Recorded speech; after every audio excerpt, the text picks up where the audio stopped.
मेरा क्या अभी रियाज छूटा हुआ है कैमरे का, बहुत दिनों बाद मैं बैठा हूँ। 15 दिन हुए आपको? बहुत होते हैं यार। आपकी आंखों में मुझे मिस्चिफ दिख जाती है। ये इल्जाम झूठा है जज साहब। पिटते थे पर आप। बेइज्जती जल्दी भूलनी चाहिए। हम किसी की आंख का सपना है, हम किसी का ठहरा हुआ आंसू है, हम किसी की मुस्कान है। लड़के रोते नहीं हैं। मेरा वश चले तो मैं दुनिया के सारे रसायन और दुनिया के दरिया का सारा पानी लेके हर दिमाग से ये झूठ मिटा दूं। पूरी जिंदगी बीत जाती है, हम अपने बापों को नहीं बता पाते हम उनसे कितनी मोहब्बत करते हैं। पूरी जिंदगी बीत जाती है, हम ऐसे बच्चों की तरह उनको अपनी छाती से नहीं भींच पाते हैं। All said and done, being a male is a privilege. हम जब निकल सड़क पर निकलते हैं ना, तो हमें ये नहीं देखना पड़ता है कि हमारी शर्ट के बटन कितने खुले हैं, फोन कितना चार्ज है, पेपर स्प्रे है कि नहीं। जिस प्रेम से आप प्रेम के बारे में बात करते हैं, मेरा दिल भर जाता है वो देखकर। Can I get a tissue? This is my engagement day, 24th of November. Oh God. मैं इसीलिए पॉडकास्ट नहीं करता हूँ कभी। असली सौरभ द्विवेदी दिख जाएंगे। Hi Nikhil. Oh hi. What are you shooting for today? आज ऑलमोस्ट 2 साल के बाद हम BM Mania सीजन 3 वापस शुरू करने जा रहे हैं। So I'm very very excited. Who are you shooting with today? अगर मैं 5 मिनट का इंट्रो देता तो आपको समझ आ जाता, बट मैं वो जुर्रत नहीं करने वाला। I am speaking to someone who speaks himself to so many icons and he is an icon himself. Podcasting के, जर्नलिज्म के, मीडिया के दिग्गज हैं वो, बातचीतों के दिग्गज हैं वो। सौरभ द्विवेदी आज हमारे साथ आकर बात कर रहे हैं अपनी ज़िंदगी के बारे में। Saurabh Dwivedi sir BM Mania के लिए क्यों परफेक्ट? यार मुझे लगता है कि जर्नलिज्म भी हमारी सिनेमा के जैसे हाइपर मैस्कुलिन हो गया। हर रोज़ एक शाउटिंग मैच होता है प्राइम टाइम पे, उसको डिबेट नहीं कहा जा सकता। People are always screaming at each other, whoever has the loudest voice wins the argument. पर सौरभ भाई ने दिखाया है लल्लन टॉप के ज़रिए, अपनी जर्नलिज्म के ज़रिए, अगर आपका इंटेलेक्चुअल आर्ग्यूमेंट अच्छा हो तो आपको अपनी आवाज़ ऊंची करने की कोई ज़रूरत नहीं है। I think he is brought a dignity back to journalism, so I really respect him for that and I want to talk to him about this. तो फिर चलें शूट करें। What are we waiting for? Let's go. Saurav sir, welcome to BM Mania. Thank you. We are presented by the good folks at Rohini Nilekani Philanthropies, जो हमारे बहुत time से partner रहे हैं, and we are in association with Dove Men Plus Care. आज आपसे बातचीत करने जा रहा हूँ मैं। आप इतने लोगों से बातचीत करते हैं और आप इतना एडमायरर रहा हूँ मैं आपका कि आपके सामने बैठकर थोड़ी तो फटी हुई थी। 2 साल से हमने BM Mania का एपिसोड भी निकाला, तो बहुत कुछ हुआ है मेरी ज़िंदगी में पिछले 1-1.5 साल के अंदर, जो मेरे दर्शक जानते हो। पर आपके दर्शकों में इतना बता दूं कि BM Mania के अंदर हम जेंडर की बातें करते हैं, पॉजिटिव मैस्कुलिनिटी की बातें करते हैं। So I am really really grateful and honestly it is a privilege कि आप इस शो पे आएँ। मेरे इतने सवाल हैं, मुझे पता नहीं है एपिसोड आमिर खान का आपका एपिसोड देखकर मैं थोड़ा घबरा तो गया था, मैं कोशिश करूँगा उससे कम रहे। सबसे पहले तो thank you so much for inviting me. आप ठीक हैं? क्योंकि आपने बोला कि पिछले 1 साल में बहुत कुछ हुआ। I hope you are doing physically and mentally. हाँ, मतलब 2 बहुत ही बड़ी चीज़ें हुई हैं मेरी ज़िंदगी के अंदर कि एक मेरी बेटी हुई है Congratulations. 10 महीने पहले, मतलब लाइफ्स ग्रेटेस्ट ब्लेसिंग में कहूँगा। क्या नाम रखा बिटिया रानी का? नूर। क्या प्यारा नाम है जी। तो she is really the reason for all my Joy, all my happiness. बहुत सालों से हम कोशिश कर रहे थे, हो नहीं रहा था बच्चा, फाइनली बच्चा हुआ है। तो it is really like I would say being a father, उससे बड़ी कोई चीज़ मेरे लिए दुनिया में है ही नहीं। अब मुझे याद ही नहीं है मैं बाप से पहले क्या था, आइडेंटिटी मैं भूल चुका हूँ। तो ये एक बहुत बड़ी चीज़ हुई है। दूसरी चीज़ जो हुई है विच इज़ वेरी अनफॉर्चुनेट, मेरी बेटी के 2 महीने बाद मेरे पापा का देहांत हो गया। तो या so I became a father and then I lost my father. इसलिए पिछले 1 साल से शो भी नहीं कर पाए हैं, पर I have been very eager to get back to this show. ये शो और ये स्पेस मेरे लिए भी एक सेफ स्पेस बन गया, जहाँ पर मैं भी बहुत कुछ बोल पाता हूँ जो कभी कभी बताने में थोड़ी सी हिचकिचाहट होती है, वो यहाँ निकल आता है। सो आई एम रियली ग्रेटफुल कि वापस आ रहा हूँ मैं 2 साल के बाद with this space with you as our guest. Thank you so much. Thank you. So before we proceed, please call me Saurabh.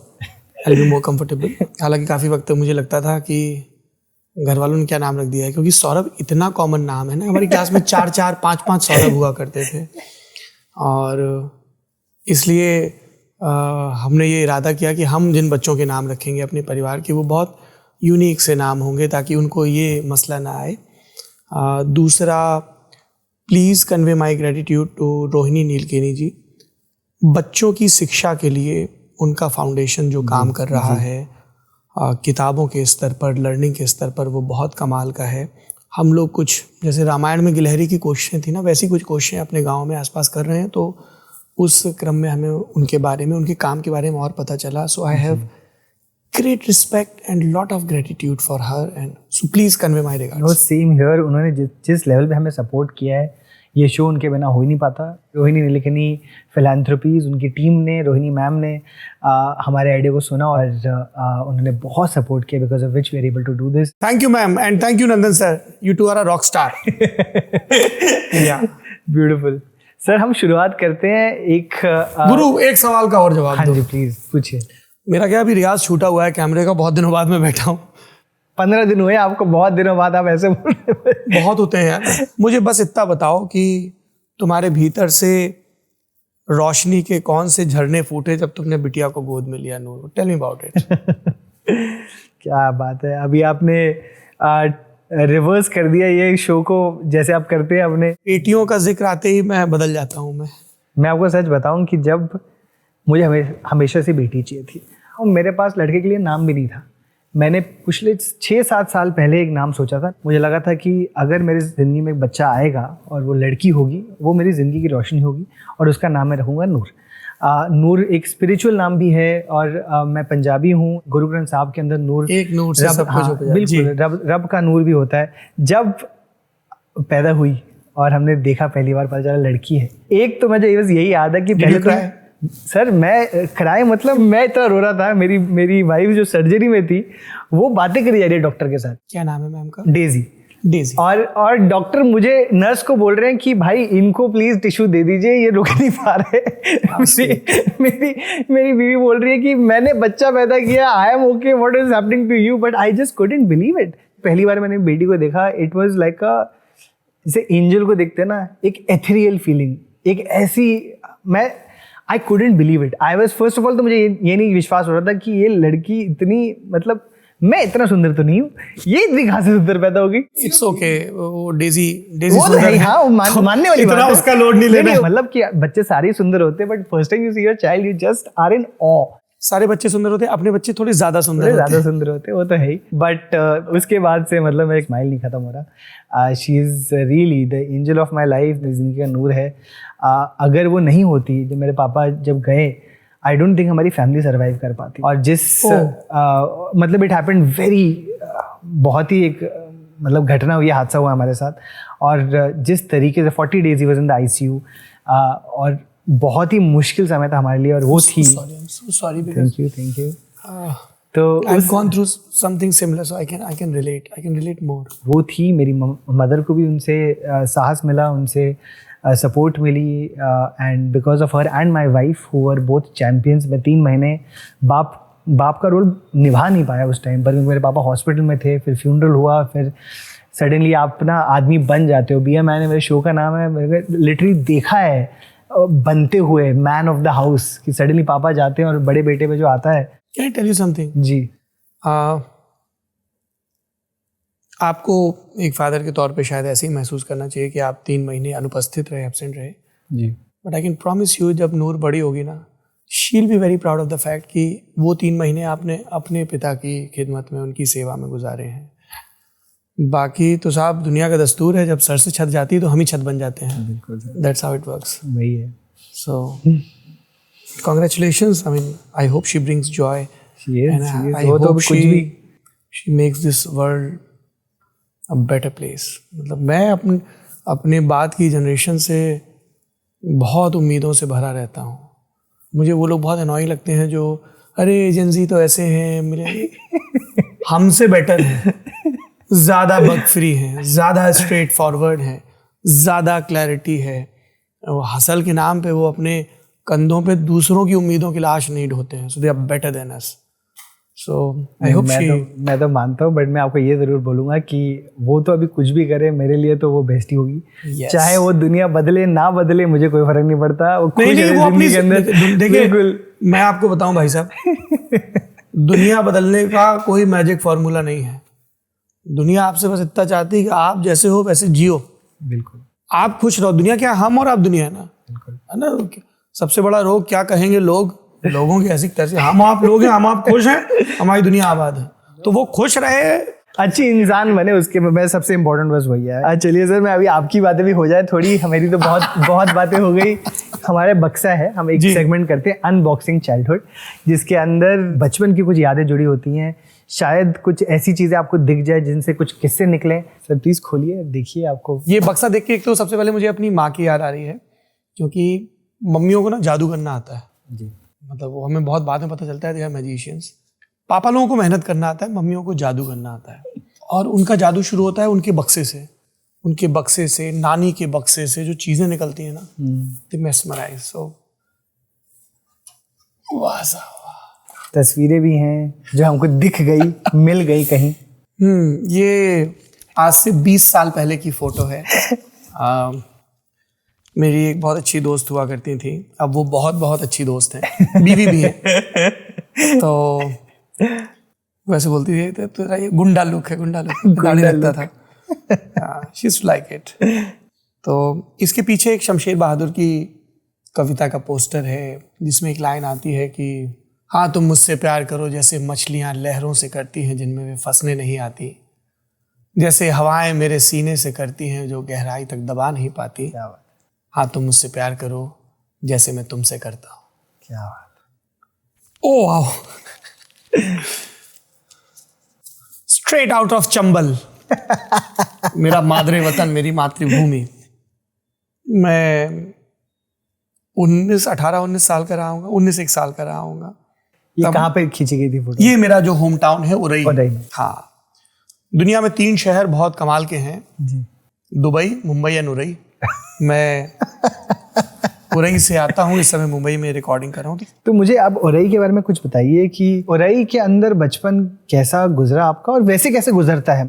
बीहड़ के जो छोटे शहर होते हैं वो आपके भीतर सख्ती को लेकर मोहब्बत पैदा करते हैं। आपको पता है कि अगर आपको सरवाइव करना है तो आपको बहादुर बनना पड़ेगा, क्योंकि आप जब बड़े हो रहे हैं तो आपने दीवार पर कैलेंडर बाद में देखे हैं, राइफल पहले देखी है। आपको पता है कि खेत में अगर आप पानी लगा रहे हैं तो डकैत आपको उठा के ले जा सकते हैं।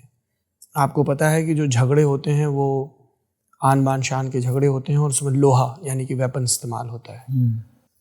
You do not become okay with any kind of cruelty, but you know that this is part of life है। और तमाम घटनाएं एक कहानी की शक्ल में आपके कान तक पहुंचती है और इसलिए आपको ज़्यादा याद रह जाती है। बीहड़ में जिंदा रहना है तो बीहड़ जैसा होना पड़ेगा। तो मैं कई बार अपने दोस्तों को बोलता हूँ कि मुझे I do not like silky stuff. जैसे वाई, उनका पता नहीं, चीज़ें थोड़ी सी खुरदुरी हो ना तो ज़्यादा यकीनी लगती हैं। So I prefer khadi over silk, I prefer rugs over some very sunny type stuff. ऐसा होता है। और तो आपके ख्वाब भी वैसे बनने लगते हैं। जैसे मुझे लगता था जब मैं छोटा था तो लोगों से पूछते थे कि बड़े होकर क्या करोगे, मैं कहता मैं बड़े होकर बड़ा बनूंगा। ये बड़े लोगों के पास एजेंसी होती है, दे डिसाइड घर में खाना क्या बनेगा। मैन ऑफ द हाउस, उनके हिसाब से घर के टेम्परेचर चेंज होते हैं, है ना, उनका मूड अच्छा, उनका बुरा, which is not a right thing.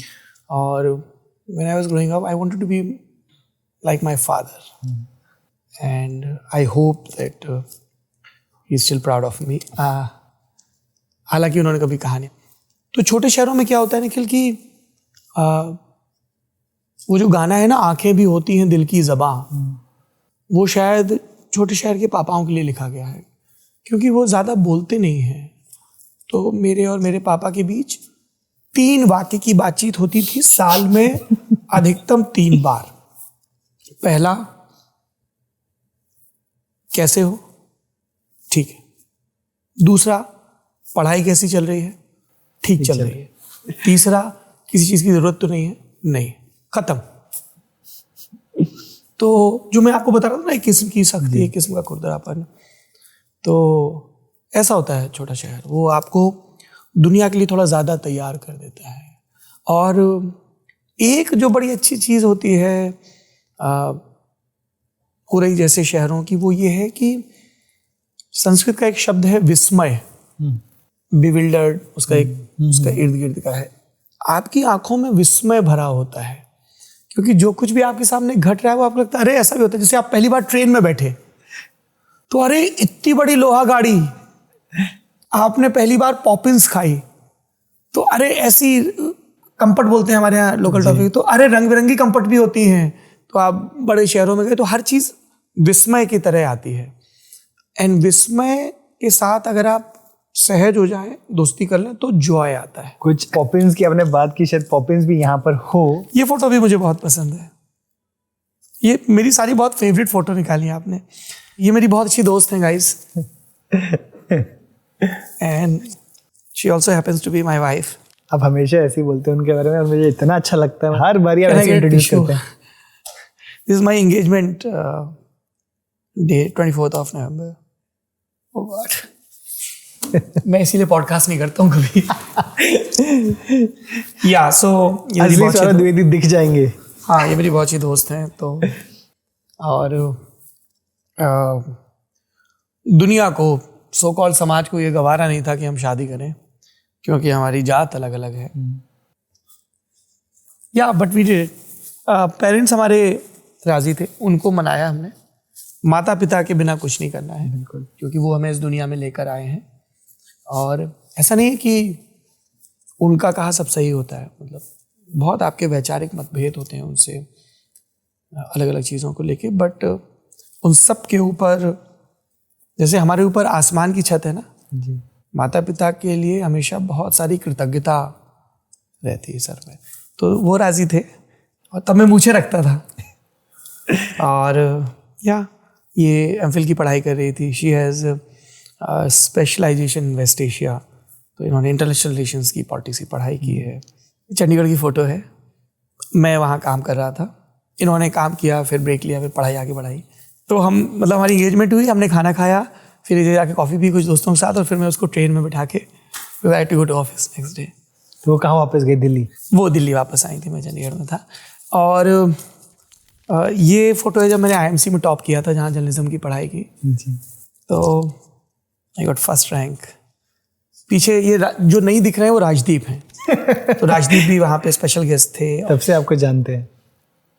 मैं उनको जानता हूँ, वो उन्होंने तो मुझे बहुत बाद में जाना।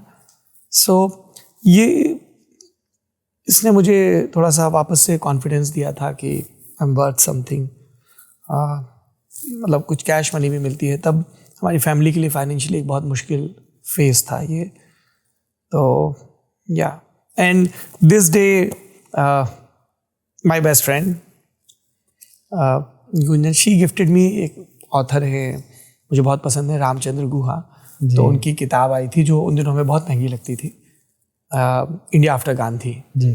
तो उसका एडिशन उन्होंने मुझे गिफ्ट किया था। उसमें पूरे पहले पन्ने पे एक डिटेल में नोट लिखा है कि it's a very special day, तुम्हें टॉपर वाले मेडल मिले, and you met your favourite journalist Rajdeep, and this करके बहुत लंबा। So these all pictures are very special. Thank you so much. Thank you. नहीं सर, आपने इतने दिल खोल के बातें की हैं। पहले हम लोग बचपन की बातें कर रहे हैं, और भी निकाल सकता हूँ कुछ? हाँ जी, बिल्कुल बिल्कुल। अरे तुम्हारे पास कंचे हैं। ये छोटे वाले हैं। तो हमारे यहाँ गेम चलता है टॉनिक हिट। मैंने जितने आपसे, आपके काफ़ी मित्रों से बात की है और पिछले 3-4 दिनों में, उन्होंने सब एक जो कॉमन चीज़ आपने मुझे बताई है वो ये है कि जितने गंभीर आप कैमरे पे दिखते हैं, आप उतने ही इंटरेस्टिंग और उतने ही दिलचस्प इंसान है ऑफ कैमरा। तो एक कैमरे पे बोल रहा है बोरिंग होता है। मतलब मैं कह रहा हूँ सीरियस हो ना, आजकल तो जर्नलिज्म के अंदर और कोई सीरियस है नहीं, बहुत ही कम लोग हैं, तो वो तो अच्छी बात है। मैं कहूँगा एक चीज़ जो मैं आपके इंटरव्यूज में बहुत नोटिस करता हूँ, जब आपको पता है कि एक गेस्ट ने एक ऐसा आंसर दिया जहाँ पर उन्होंने या तो कुछ चूक गए अपने फैक्ट्स में, या कुछ ऐसा बोल दिया जो मुझे पता है वो प्रोग्रेसिव नहीं है, या कुछ ऐसा है जहाँ पर आपको नॉलेज है, आपकी आंखों में वो शरारत दिख जाती है, मुझे मिस्चिफ दिख जाती है। ये इल्जाम झूठा है जज साहब। तो मैं ये जानना चाहता हूँ, बचपन में भी आपके दोस्तों के साथ आप कैसे थे? आप मतलब बकैती तो करते होंगे जितना मुझे लगता है। पता नहीं, मतलब बहुत ही अच्छा, बहुत ही प्यारा बच्चा था। समय से स्कूल जाता था, सारा होमवर्क करता था। इसमें कुछ भी सच नहीं है ये जो अभी अभी बोला मैंने। And I don't want to glorify it, but मैंने कभी होमवर्क कंप्लीट नहीं किया। So I been topper school में कई स्टेजेस में, पर ये इल्ज़ाम मुझ पे नहीं लगा कि इसकी कॉपी पूरी नीट एंड क्लीन, ये कभी नहीं। ये दोष कोई नहीं लगा सकता हैंड राइटिंग ठीक है, अच्छी है, पर सबसे ज़रूरी नोट्स कॉपी के सबसे पीछे के पन्नों पर होते थे जी। जिनका पढ़ाई से कोई लेना देना नहीं था, है ना। हमारे ज़माने में तो फ्लेम्स करते थे हम लोग बचपन में कि लड़की का नाम और लड़के का नाम और फ्लेम्स पता है आपको? जी जी, मुझे बहुत बाद में दिल्ली आके और तब पता चला। नहीं, हमारे पास इन सब का समय नहीं था, ठीक है, क्योंकि हम लोगों के पास ज़्यादा ज़रूरी काम थे। Coming from a political family, है ना, और फिर स्कूल में भी मतलब, लेकिन हम लोग 7th 8th में जब लंच ब्रेक होता था ना, हम दोस्त बैठ के पॉलिटिशियंस को ऐसे डिस्कस करते थे कि अगर हमने ये नहीं किया तो उनका करियर खराब हो जाएगा। और ये मैं आपको 6th 7th 8th की बात बता रहा हूँ। हम ऑल बॉयज स्कूल में थे, कानपुर में एक बहुत कमाल का विद्यालय, दीनदयाल विद्यालय जी। हमको लगता था हाँ मतलब लड़कियां होती है घर में, मोहल्ले में दिखती हैं, पर बिल्कुल जीरो। हमको कुछ नहीं कि हमारी लाइफ में कुछ मिसिंग नहीं, कुछ नहीं है। हम पहुंचे, फिर हमने पहली योजना ये बनाई कि आज बिना पिटे घर कैसे जाना है स्कूल से। हमारे पास बहुत काम थे, हमारे पास फ्लेम्स का टाइम नहीं था। Sorry girls, we were busy. So यहाँ बहुत गप्पे होती थी, बहुत मजे आते थे। तो पिटते थे पर आप? हाँ। सो मेरी माँ ऐसा कहती है, देखिए मुझे तो याद नहीं है, कौन ही याद रखे ऐसी चीजें। बेइज्जती जल्दी भूलनी चाहिए, ऐसा थेरेपिस्ट कहते हैं। मेरी माँ ये कहती है कि मैं बहुत शैतान था जी। पर मेरी माँ ये भी कहती है कि वो मुझसे सबसे ज़्यादा प्यार करती है, जबकि मुझे पता है कि वो भैया से ज़्यादा प्यार करती है। इसलिए मैं माँ की सब बातों को थोड़ा सा टीडीएस काट के लेता हूँ। और उन दिनों ये अफवाहें चलती थी कि बच्चा चोरी के गिरोह घूम रहे हैं, तो वो परेशान हो जाती थी। मैं कहीं भी अपने कपड़े फेंक आऊँगा, कहीं भी खाना खा लूँगा। अब तो थोड़ा सा अवेयरनेस बढ़ गई है, पोस्ट पार्टम डिप्रेशन और इस तरह की चीज़ों की। बिल्कुल। घर में इतने सारे काम, 2 बच्चे, सब मैनेज करना मुश्किल रहा होगा उनके लिए। तो कई दफ़ा ये होता है कि माँओं की वो खींच भी बच्चों पे उतरती है। तो मेरी कुटाई होती थी, तो उसके 3 स्टेप होते हैं कुटाई के। फर्स्ट आपकी पिटाई जी। सेकंड आपकी रुलाई, और इन दोनों के बाद जो नींद आती है, ओ हो जी भर कुटे, जी भर रोए और सो गए। और अगर उन दिनों में मन कर गया कुछ एडवेंचरस करने का तो सुसु भी कर ली। ठीक है, अच्छा पार्ट उसके बाद होता है कि वो तो माँ है, बिल्कुल, और उसके भीतर गिल्ट है। तो फिर उस दिन आपको, मैंने व्हाइट बटर को नैनू बोलते हैं। हाँ। वो संस्कृत में शब्द है ना, नवनीत, उससे बना नैनू। तो उस दिन आपकी रोटी में अतिरिक्त नैनू लगेगा। उस दिन हो सकता है आपको कोई नई कहानी सुना दी जाए, पकवान बनेंगे बड़े मजेदार। हाँ मतलब, या माँ ऐसे आंचल में लगा ले और उसकी कोर गीली हो। जी। तो ऐसा होता था। तो बेटे हमें तो ये नहीं बताऊंगा यार। मैं मेरे पिताजी से बहुत बाद तक खुराक पाया हूँ। बिल्कुल मतलब ग्रेजुएशन के 3rd ईयर में आखिरी बार मैंने खुराक पाई ढंग से। फिर उसके बाद मैंने कसम खाई कि नहीं अब अच्छा बच्चा बनना है, पढ़ाई करनी है। फिर जेएनयू आ गया, फिर उसके बाद ट्रैक चेंज हो गया। उसके बाद से फिर नहीं, मुझे जो सबसे मजेदार बात लगती है, कॉलेजेस में आप जाते हैं, हम हमेशा ना बैक बेंचर्स को शाउट आउट देते हैं। आप बैठे हो कभी पीछे? मैं तो हमेशा पीछे बैठता था। तो आपको मैं पता है, तो आगे बैठा फिर नहीं हम, गया। हाँ, तो खेल पीछे होता है। बिल्कुल। ठीक है, आगे पापा के परे बैठते हैं, ठीक है ना। और वो एकदम मतलब पापा के मतलब आप समझ रहे हो ना कि इस प्रजाति को ताजीराते हिंद की किसी दफा के तहत सजा मिलनी चाहिए। एक तो तुम सबसे आगे बैठे हो, दूसरा तुम टीचर सबसे ज्यादा लबर कर रहे हो, और तीसरा जब टीचर लेक्चर के बाद जा रहा है, दरवाजे तक पहुंच गया, तब तुम उसको याद दिला रहे हो कि आपने होमवर्क चेक करने को बोला था आज। मतलब आप समझ रहे हो ना, मेरा ड्रामा भी रीएक्टिवेट हो रहा है सडनली। हाँ, तो इनका अरे खौफ कर भाई, क्या कर रहा है हरकतें। फिर ऐसे लड़कों के साथ हम लोग भी हरकतें करते थे। नहीं करना चाहिए, बुरी बात है। आगे बैठो, ठीक है यार, तुम्हारा मन है, तुमको टीचर नंबर बनाने हैं, तुमको लग रहा है सारे डाउट तुम आज ही क्लियर कर लोगे। और वो लड़के जो टीचर जाने के बाद पीछे भागते थे कुछ अपने अतिरिक्त डाउट क्लियर कराने के लिए। हम देख रहे हैं तुम्हारा करियर। तो पीछे क्या होता है कि आप गेम खेल रहे हैं, आप गॉसिप कर रहे हैं जी। आपने लंच ब्रेक से पहले लंच कर लिया। मैं वो बहुत करता हूं। पकड़े गए, प्रिंसिपल से खुराक मिली, वो अलग है। फिर आपने कुछ बोल भी दिया तो अरे किसने बोला। तो हाँ, वहाँ शरारतों के शास्त्र रचे जाते हैं। क्या बात। बैक बेंचर्स जिंदाबाद। ये तो हमारी बचपन की तो बहुत ही मजेदार बातें हो रही हैं, क्योंकि आपने कई बार ऐसा बोला है कि पहली आइडेंटिटी जो आपको अपनी बताई, आपको पता चलती है, वो होता है जेंडर। अगर आप मर्द होते हो, अगर पुरुषार्थ के बारे में, मैस्कुलिनिटी के बारे में आपको बताया, मतलब पता चल ही जाता है, आपको ऑप्शन ही नहीं है कि आप उस कंडीशनिंग या नॉर्म्स आप उससे दूर रह पाओ। मैं सोच रहा था कि मतलब what does masculinity look like in a world जहाँ पर आप राइफल के बारे में, आप राइफल्स देख रहे हो, जहाँ पर आप डाकुओं के बारे में सुन रहे हो, जहाँ पावर सिर्फ घर में नहीं है, बाहर आप पावर देख रहे हो। पहली, आपको याद है पहली बार आपको कब पता चला कि मैं लड़का हूँ या मैं मर्द हूँ या फिर मैं एक मैस्कुलिन एनवायरनमेंट से आता हूँ?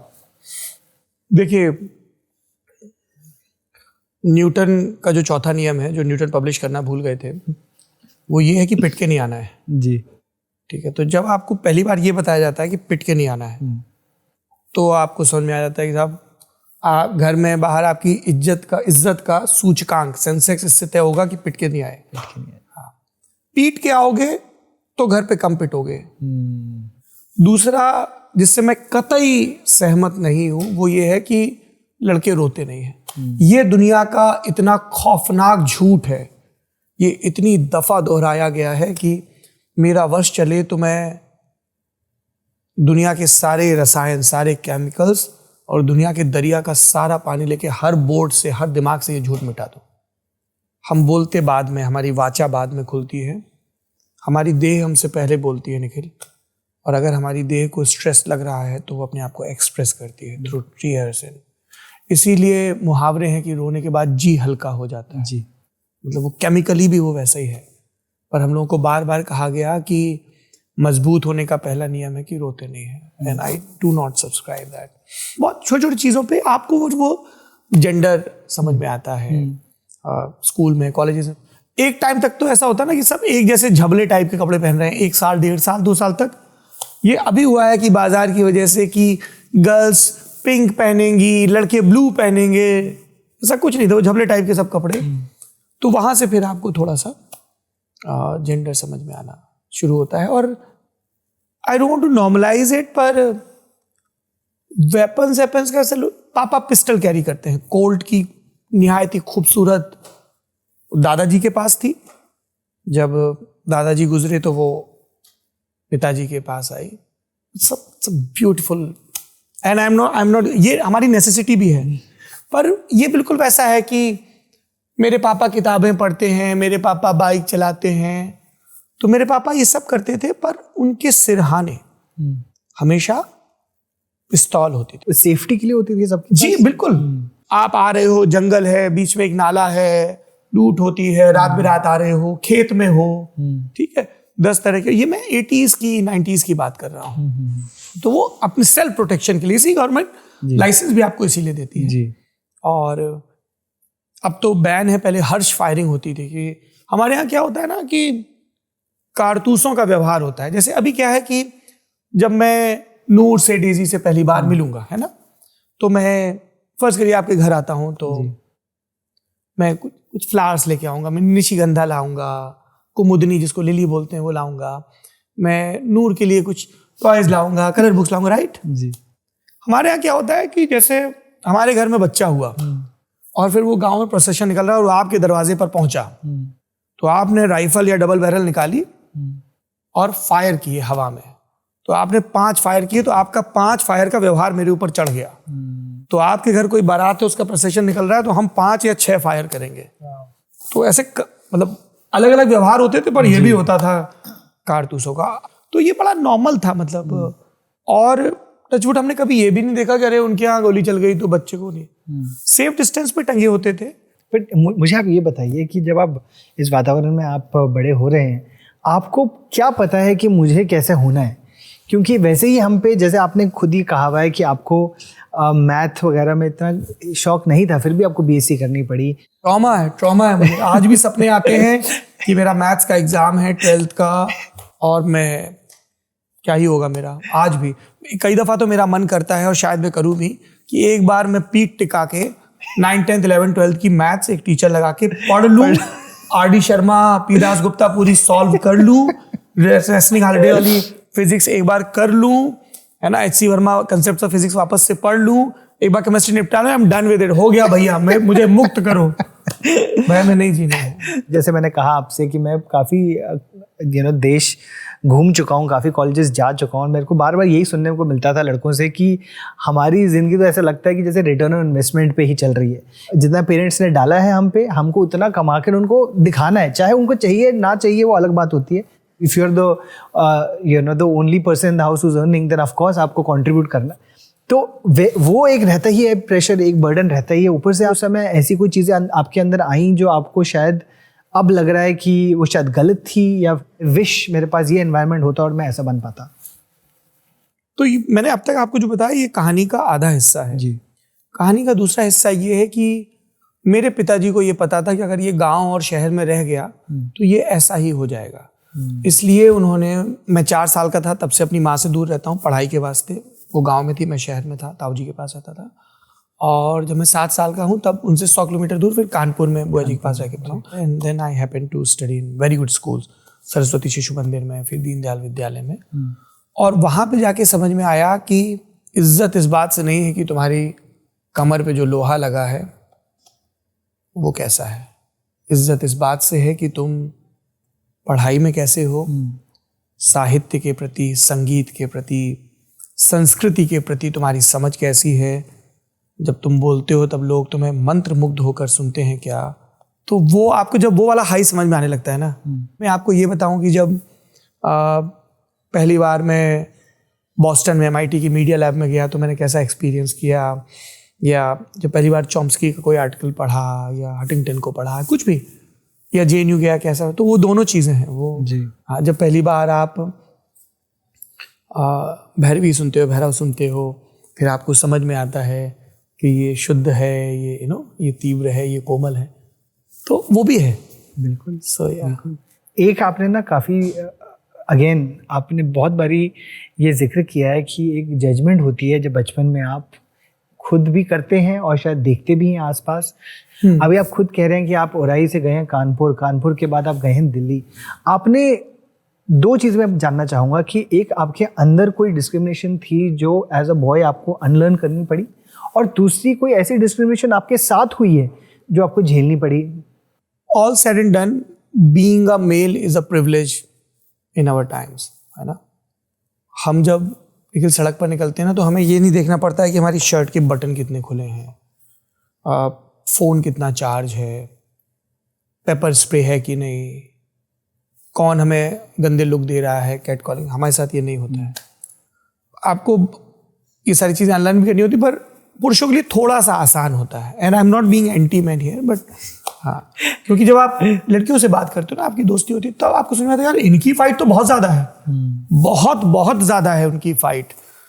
पैदा होने से ही उन पे जो बंदिशें, जो तोहमतें, चाय मत पियो काली हो जाओगी, खाना बनाना नहीं सीखोगी तो ससुराल में क्या, मतलब उनके कोर्सेज सेलेक्टेड होते हैं। मतलब आपकी रात के 8 बजे ट्यूशन हो सकती है पर उनकी 6 बजे, बहुत सारी ऐसी।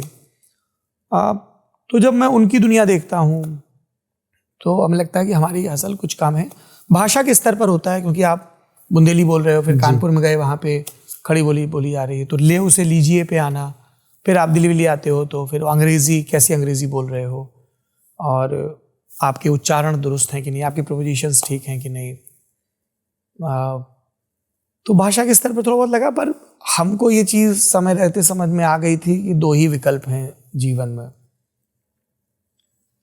You pretend to be smart and you stay fool because you did not ask. You thought everybody will laugh at you. Or you don't care about people and you ask, even if you look silly. Because एक बार silly लगना ठीक है, हमेशा अंदर से silly रहने की और pretend करने की आप smart हो। तो अगर आपको कुछ नहीं पता तो पूछ लो, हंसेंगे हंसने दो। तो वो एक जो ज़रूरी किस्म की बेशर्मी, बेधड़कपन होना चाहिए ना, वो हमें चंबल और यमुना सिखा के भेजते हैं। जैसे मैं आपको बताऊं, स्त्री एक फिल्म है जी, उसके प्रमोशन के लिए राजकुमार, श्रद्धा और अपार शक्ति आए थे। पहली फिल्म है ना, तब तक मैंने एयरपोर्ट्स नहीं देखे थे। ठीक है, तो अपार शक्ति आया तो उसने एयरपॉड्स लगा रखे थे, तो मुझे लगा कि उसने बालियां पहन रखी हैं। तो मैंने सोचा कि भाई ये तो बड़ी सही बालियां लग रही हैं। तो ऐसा उसने कहा नहीं, और वो बहुत मजेदार आदमी है, तो उसने नहीं एयरपॉड्स हैं। पूछ लिया तो पूछ लिया, बिल्कुल। किसी शब्द का उच्चारण कैसे होगा, सुशी खाने का सही तरीका क्या है, क्या हो गया आपको नहीं पता, नहीं पता। थिएटर के एक बहुत बड़े गुरु हुए हैं बाबा कारंत, बीवी कारंत। वो ये बात कहा करते थे कि कुछ नहीं पता कोई बात नहीं, we don't know anything, it's okay, never celebrate your ignorance. इतनी सुंदर बात है, नहीं? बिल्कुल बिल्कुल बिल्कुल। सीख लेंगे, कर लेंगे, तो सीख ही रहे हैं। तो अभी भी हमारा बहुत रहता है कि सीख लेंगे, कर लेंगे, तो वैसा रहा। अनलर्न क्या करना पड़ा? हिंदुस्तान के पुरुषों को सभ्यता, संस्कार और तमीज़ के नाम पे बहुत सारी टॉक्सिक मैस्कुलिनिटी सिखाई जाती है। They become cruel towards themselves, जो जैसे मैंने रोने का जिक्र किया, सर्टेन वे में लुकना, लगना, ये करना, वो करना। और स्त्रियों को टेम करने के कुछ उनको कोड्स दिए जाते हैं बिना डिक्लेयर किए। तो आप ये नहीं बोलोगे कि आपके परिवार को यार लिपस्टिक क्यों लगाई, ग्लॉस क्यों लगाई, अरे ये सब क्यों करना, पढ़ाई भी ध्यान दो। वो ग्लॉस लगा के भी मैथ्स की टॉपर हो सकती है। बिल्कुल, these are not interconnected things. वो बहुत अच्छा डांस कर सकती है और फिर भी उसके फिजिक्स में सबसे अच्छे नंबर आ सकते हैं। So you don't have to tame them, you don't have to protect them all the time. और वो आपकी फिर भाषा में, आपके लुक में, फिर आप इतने बड़े जज बन जाते हो कि, और उसके लिए आप जुडिशरी का कोई एग्जाम भी नहीं देते हो, है ना। हर हिंदुस्तानी मर्द के भीतर एक बैठा होता है, एक खुर्राट जज, बिना डिग्री के, वो आपको जज कर रहा है। आपके कपड़े कैसे हैं, आपका पहनावा, आपकी बातचीत का तरीका, और स्पेशली टुवर्ड्स विमेन, लड़कियों के मामले में भयानक जज। तो शुरू में वैसा होता है। फिर जब आपकी लड़कियों से दोस्ती होती है, जब उनमें से कुछ लड़कियां आपका उस्ताद बनना चुनती हैं, क्योंकि दे शेयर देयर वर्ल्ड ना, एब्सोल्युटली, और तब आपको समझ में आता है यार ये तो बड़ी कमाल के लोग हैं। They are better listeners, they have more empathy, they more caring. और ये सब कह के मैं उनके ऊपर बर्डन नहीं, क्योंकि इसमें भी एक किस्म की बदमाश मैस्कुलिनिटी, अरे नहीं औरतें तो केयरिंग होती हैं, सब नहीं होती हैं। उनका भी मन करता है कि वो शॉर्ट्स पहन के पूरे दिन घर में घूमे, उनका मन नहीं करता है कि हर वक्त ब्रा कसी रहे, ठीक है। उनका मन नहीं करता है कि हमेशा वो तितलियों और खुशबुओं की तरह नजर आए। उनके भी क्रैम्प्स होते हैं, उनकी भी ब्लोटिंग होती है, they have their own mood swings, ठीक है। वो भी हमारी आपकी तरह ह्यूमन हैं, लेकिन उनको पता है कि वो हर जगह शॉर्ट्स में जाएंगी। मुंबई में उतना नहीं होता है तो उनको घूरा जाएगा, उनको पता है कि उन्होंने वैक्सिंग नहीं की तो चैचे, ठीक है। तो वो फिर अपनी बैटल्स चुनती हैं, ठीक है, कि उनको कब अपर लिप कराना है, कब नहीं कराना है, पर उनके लिए बहुत मुश्किल होता है। तो जब वो आपको बताना शुरू करती हैं, तो फिर आपके जो जजमेंट की तोप है ना, वो आपकी तरफ घूमती है कि यार मैं तो ऐसा नहीं करता हूँ। फिर थोड़ी सी फिल्टरिंग शुरू होती है ना, फिर वो खरपतवारें, और ये हमेशा ऑनगोइंग प्रोसेस है। कोई पुरुष ये दावा कर रहा है ना कि उसके भीतर से जेंडर बायसेस पूरी तरह खत्म हो गए हैं, तो या तो वो झूठ बोल रहा है या वो झूठ बोल रहा है। वो जैसे जब तक जिंदा रहना है सांस लेनी है, बिल्कुल, वैसे ही जब तक जिंदा रहना है तब तक अपने बायसेस पे काम करना है। और जो आइडेंटिटी सबसे पहले, जो सबक सबसे पहले शुरू हुआ, उसको सबसे ज्यादा बात तक अनलर्न करना है। और वो ये जो जेंडर की श्रेष्ठता वाला सबक है वो है, और वो बहुत धीमे धीमे जाता है। मैं भी सोच रहा था कि कब मैंने अनलर्न करना शुरू किया, क्योंकि मैं ऐसे भी बहुत लोग देखता हूँ जिनसे शायद कभी उनसे ये बातचीत ही नहीं की गई, चाहे शायद वो कभी उस ऐसे माहौल में नहीं आए कि उनको टोका है, उनको बोला ये गलत चीज़ है। यू नो, आप जैसे मैंने आपको देखा है कि आप कॉलेजेस में जब जाके बातें करते हैं, आप कहते हैं कि लड़कियों पे मत हंसो, सीधी बातें नहीं करनी, चेप नहीं बनना, स्टॉकिंग खराब है। 5th स्टैंडर्ड के अंदर अभी भी याद है पहली बार जब टीचर ने बोला कि लड़की को मेरी सीट पर मेरे साथ बैठने को कहा गया था, और वो मुझे अभी तक याद है क्योंकि मैं पहले घबरा गया था। मैं थोड़ा कि ये कैसे हो सकता है कि लड़की आके बैठेगी और मैं कैसे उससे बात करूँगा, क्या बात होगा। और वो लड़की फिर धीरे धीरे मेरी बहुत अच्छी दोस्त बन गई। फिर ऑब्वियसली लड़के होते हो आप, जब आप एडोलसेंट बनते हो फिर अब क्रश भी उसी लड़की पे हुआ, फिर जाके पहला हार्ट ब्रेक भी वहीं से आया, पर बात होनी शुरू होगी। और वो जब बातें शुरू होती है तब आपके जैसी दुनिया एक्सपैंड होती है। उससे पहले क्या ये पॉसिबल है? और मैं आपसे जानना चाहता हूँ, क्योंकि आप खुद ही कह रहे हैं कि आप बॉयज़ स्कूल में थे, जैसे आपने एक बहुत अच्छी चीज़ बोली और जो मैं बहुत, जिससे मैं सहमत भी हूँ, कि एक एम्पैथी लड़कों के पास शायद खुद के लिए भी कभी कभी एम्पैथी नहीं होती। और मैस्कुलिनिटी को टॉक्सिक इसीलिए नहीं कहा जाता कि आप किसी और के साथ आप करुणा नहीं दिखा रहे, आप शायद अपने आप को भी करुणा नहीं दिखाते। आप जब आप खुद रोते हो, आप जज करते हो अपने आप को। जब आपको लगता है कि एक इमोशनल एक्सप्रेशन आपका सिर्फ गुस्सा है और वही एक वैलिड तरीका है इमोशनल एक्सप्रेशन का, आपको लगता है कि मैं वीक हूँ अगर मेरा आंसू आ गया, मैं वीक हूँ अगर मुझे कोई दर्द हुआ और मुझे वो दर्द मैं सह नहीं पा रहा हूँ, तो शायद मैं कमजोर बर्दाश्त कर। बिल्कुल। तो ये आपको पहले भी कहीं से ये समझ थी, सीख थी, कोई और आदमी था आपकी जिंदगी में या कोई औरत थी जिन्होंने आपको सिखाया? अपनी उम्र की लड़कियों से पहली मर्तबा मेरी दोस्ती हुई 22 साल की, जब मैं JNU आ गया, फिर IMC आ गया।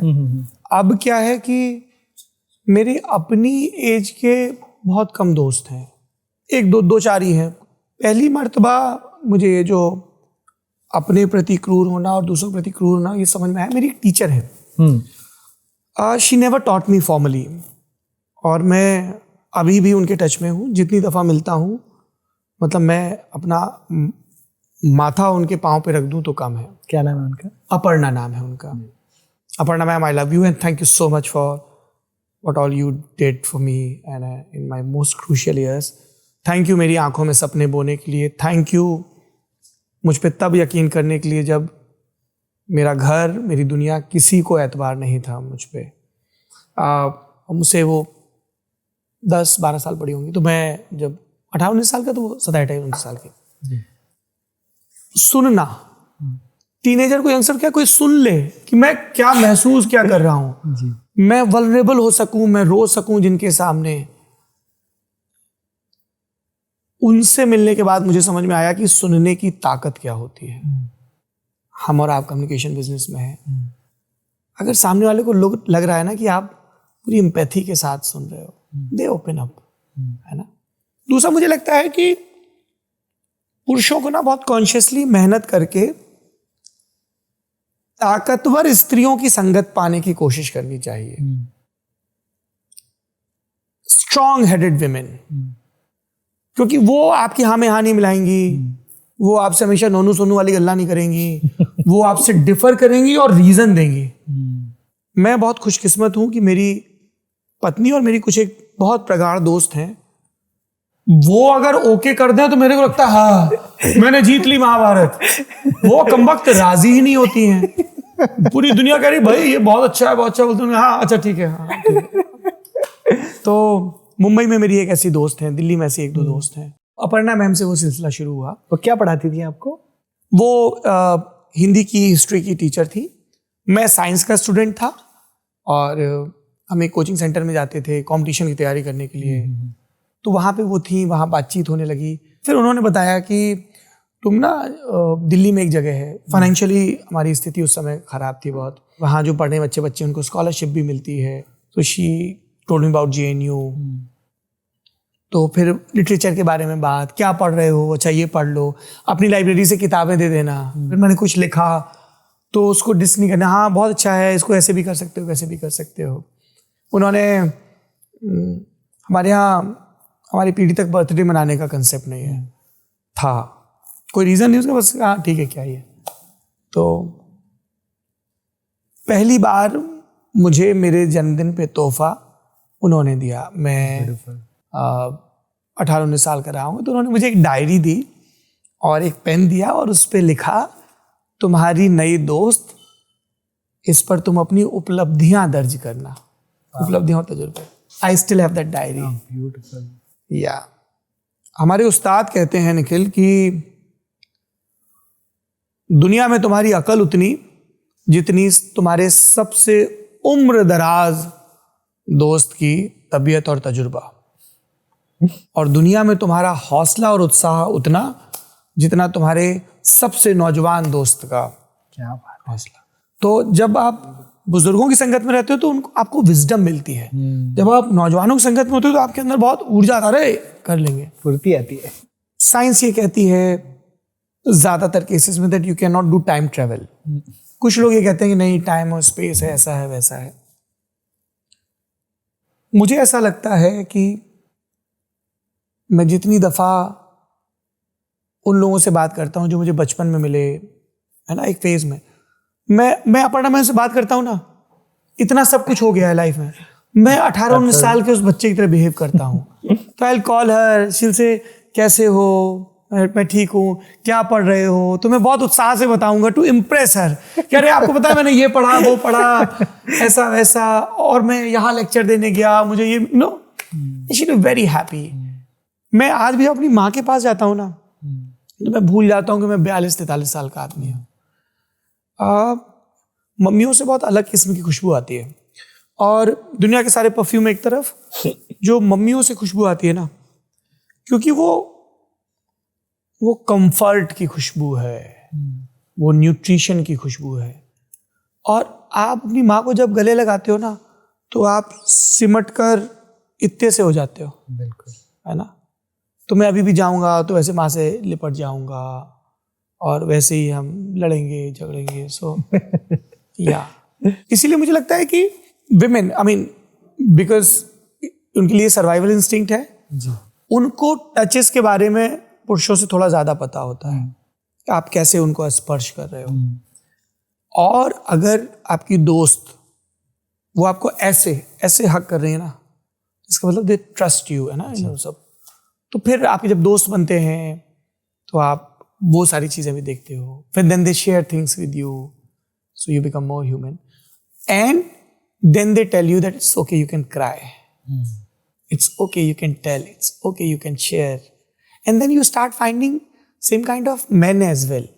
वो पर्देदारियां हट जाती हैं, तो you know, बिल्कुल। अरे यार ऐसा नहीं है कि सिर्फ स्त्रियां संवेदनशील हैं जी, स्त्रियां भी परम दुष्ट हो सकती हैं और पुरुष भी परम संवेदनशील हो सकते हैं। बिल्कुल। वो एकदम से आपको पता चल जाता है कि अरे ये खुल्ला सिमसिम बोलना था, तो आदमी भी खुलने लगते हैं। फिर वो बताने लगेंगे, जैसे मेरा छोटा भाई है वैभव, वो मुझसे उम्र में, मतलब मैंने उसको गोद में खिलाया है, मुझसे 6, 8, 9, 10 साल छोटा होगा, और उसको पता है कि भैया का कोई बहुत टफ फेज चल रहा है, तो he simply call me and like आप ठीक हो, समझाएगा, हो जाएगा, मतलब वो मेरा बड़ा भाई बन जाता है। और वो रोलेगा, मैं रोलूंगा, क्योंकि हमें पता है कि दुनिया के सबसे फौलादी लोगों को भी सुस्ताने का हक है, दुनिया के सारे लोहे को भी करवटें लेके पिघलने का हक है, दुनिया की सारी ठोस वस्तुएं, दुनिया के सारे पहाड़ नदी होना चाहते हैं, वो हो नहीं पाते हैं, तो नदियों को देख के खुश हो लेते हैं। तो सारे पहाड़ जैसे लोग हम सब, जो बहुत हमें मजबूती वाले रोल दिए गए हैं, यू नो, ये बनाओ, इसको संभालो, ये करो, वो करो, सब ठीक है, पर दुनिया के सारे पहाड़ जैसे लोगों को नदियों का स्पर्श चाहिए, वो रोना चाहते हैं। तो जितने पहाड़ जैसे लोग हैं, आदमी और औरत, प्लीज फाइंड नदी जैसे लोग, सो दैट यू कैन क्राई। और जितने नदी जैसे लोग हैं, आई hope you find your mountains. दोनों एक दूसरे के साथ हैं, उनके वलय से नदियों की धारा तय होती है, और नदियों की गति से पहाड़ों का स्वरूप तय होता है। फर्स्ट ऑफ ऑल तो इतना ही बोलना चाहूँगा, थैंक यू। अब मैं ना शायद अभी second half of this interview के लिए मैं आपको सौरभ सर की जगह सौरभ भाई बोलना शुरू कर दूंगा, क्योंकि मुझे सच में लगा है कि आज मैं बड़े भाई के साथ बैठा हूँ, और जिस तरीके से आपने समझाया है, इतनी सरलता से, इतनी कॉम्प्लेक्स चीज़ें हैं ये, मुझे लगता है कि कॉम्प्लेक्स इन द सेंस कि कॉम्प्लेक्स बन चुकी हैं, शायद वो शायद थी नहीं इतनी कॉम्प्लेक्स। जाकिर ने मेरे शो पर आकर एक बहुत ही प्यारी बात बोली थी सीज़न 1 में।